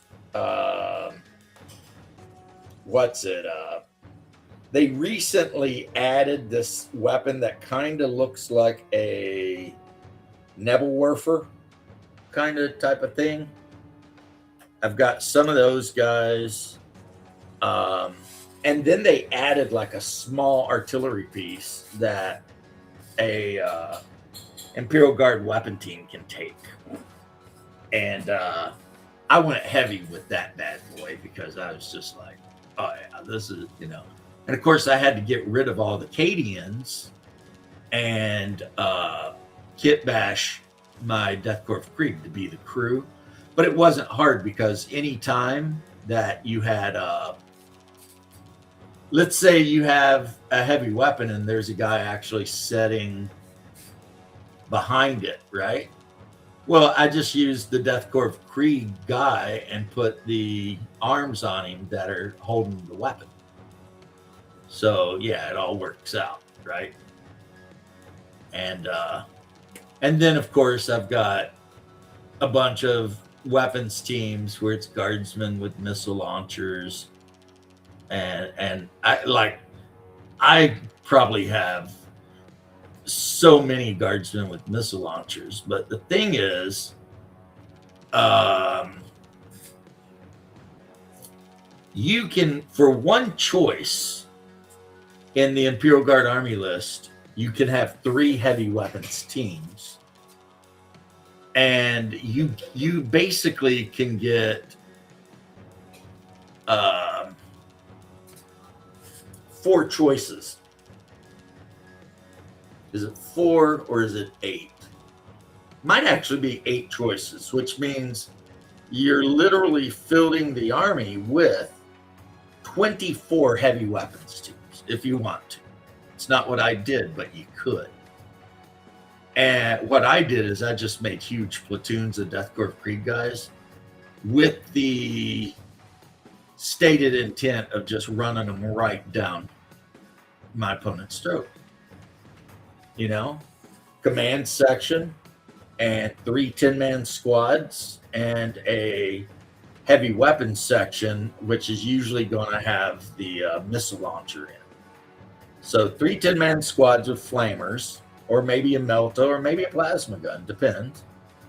And then a weapon squad with a missile launcher, a lieutenant with his bodyguard, which generally have special weapons, and then 27 standard troopers coming for that ass. And I have 4 platoons in my army, pretty much. One of the platoons I did up to be sappers. So they all have shovels and demo packs and shit like that. But the rest of them are just standard Death Korps Krieg guys. So I'm looking right now. Armies of the Imperium. I want to know the name of that frickin' Shop of Armies, Custodes, Mechanicus, Titanic. No. Astra Militarum. There we go. Like when I say I sold everything of my 40K stuff, I do not mean my Death Korps Krieg guys. Did not sell them bastards at all. No. Oh, wow. The Hippogriff AFV, the 6-wheeled armored vehicle. That's kind of cool looking. The Centaur RSV, it's a half track. That's also kind of badass looking. Damn. Oh, they sell a Krieg heavy weapons squad now? And combat engineers? What the hell is going on here? None of this existed when I made my army. So what is this? This is Krieg with double autocannons? On a carriage? Heavy flamer, okay. Las cannon, okay. I'm feeling it. Yeah, look. I'm looking at what Games Workshop's put out for Kriegsmen. They're okay. They're okay. I'm not saying they're great. They're okay. Death Riders could be good though. I mean, who doesn't like genetically engineered horses? And they got the combat engineers with basically like the World War II German Goliath, just a remote controlled explosive. So let's look at this heavy weapon squad. Let's see if I can find. I could go out in the garage and just look at them and be like, all right, we got the heavy bolter, the autocannon. Love the autocannon. Las cannon. So mortar. Missile launcher. So again, I'm not seeing the one I want, though.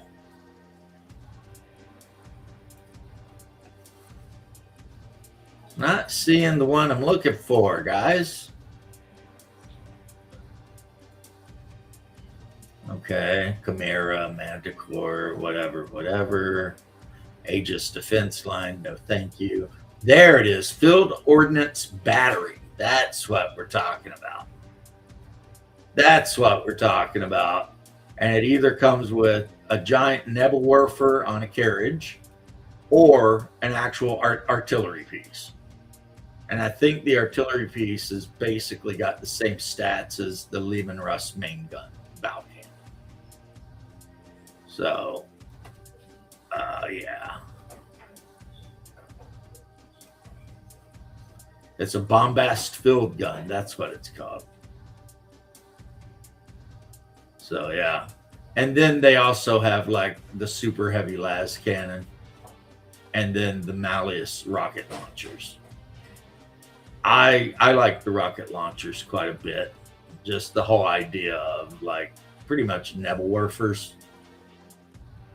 But when I bought mine, they came with Cadians, and I just modified the Death Korps Krieg plastics that my wife had bought me and made weapons teams for those. So, guys, remind me to think about this at some point. If I ever get in the same state and room as my boy Double D, I need to challenge him to a battle royale, guardsman versus guardsman, Krieg versus whatever it is he has. I don't remember. And we'll see once and for all who the greatest guard commander of all time is. I'm not saying it'll be me because, you know, I don't know. But wouldn't that be kind of a fun game to watch? Like, I don't know how big his guard army is because you can make small guard armies. Like, if you're playing like Steel Legion, you can literally make just platoons of Iron Fist guys. So, Chimera, 10 dudes, special weapon, Chimera, 10 dudes, special weapon, then maybe a command Chimera. Maybe throw some shock troops in with their Hellblasters or whatever, right? But if you go that route and then you filled like a shit ton of Lemon Rust tanks for support, you will have a very small Imperial Guard army, really. Maybe 40 troops, But if you go the route I went, you're gonna have a lot of guys just because that's just the way it's gonna be, So note to self and note to you guys to try to remind me, because I'll probably forget. The next time I get to talk to Double D, ask him about his Imperial Guard army. My wife needs me. Therefore, I am out. Peace and love.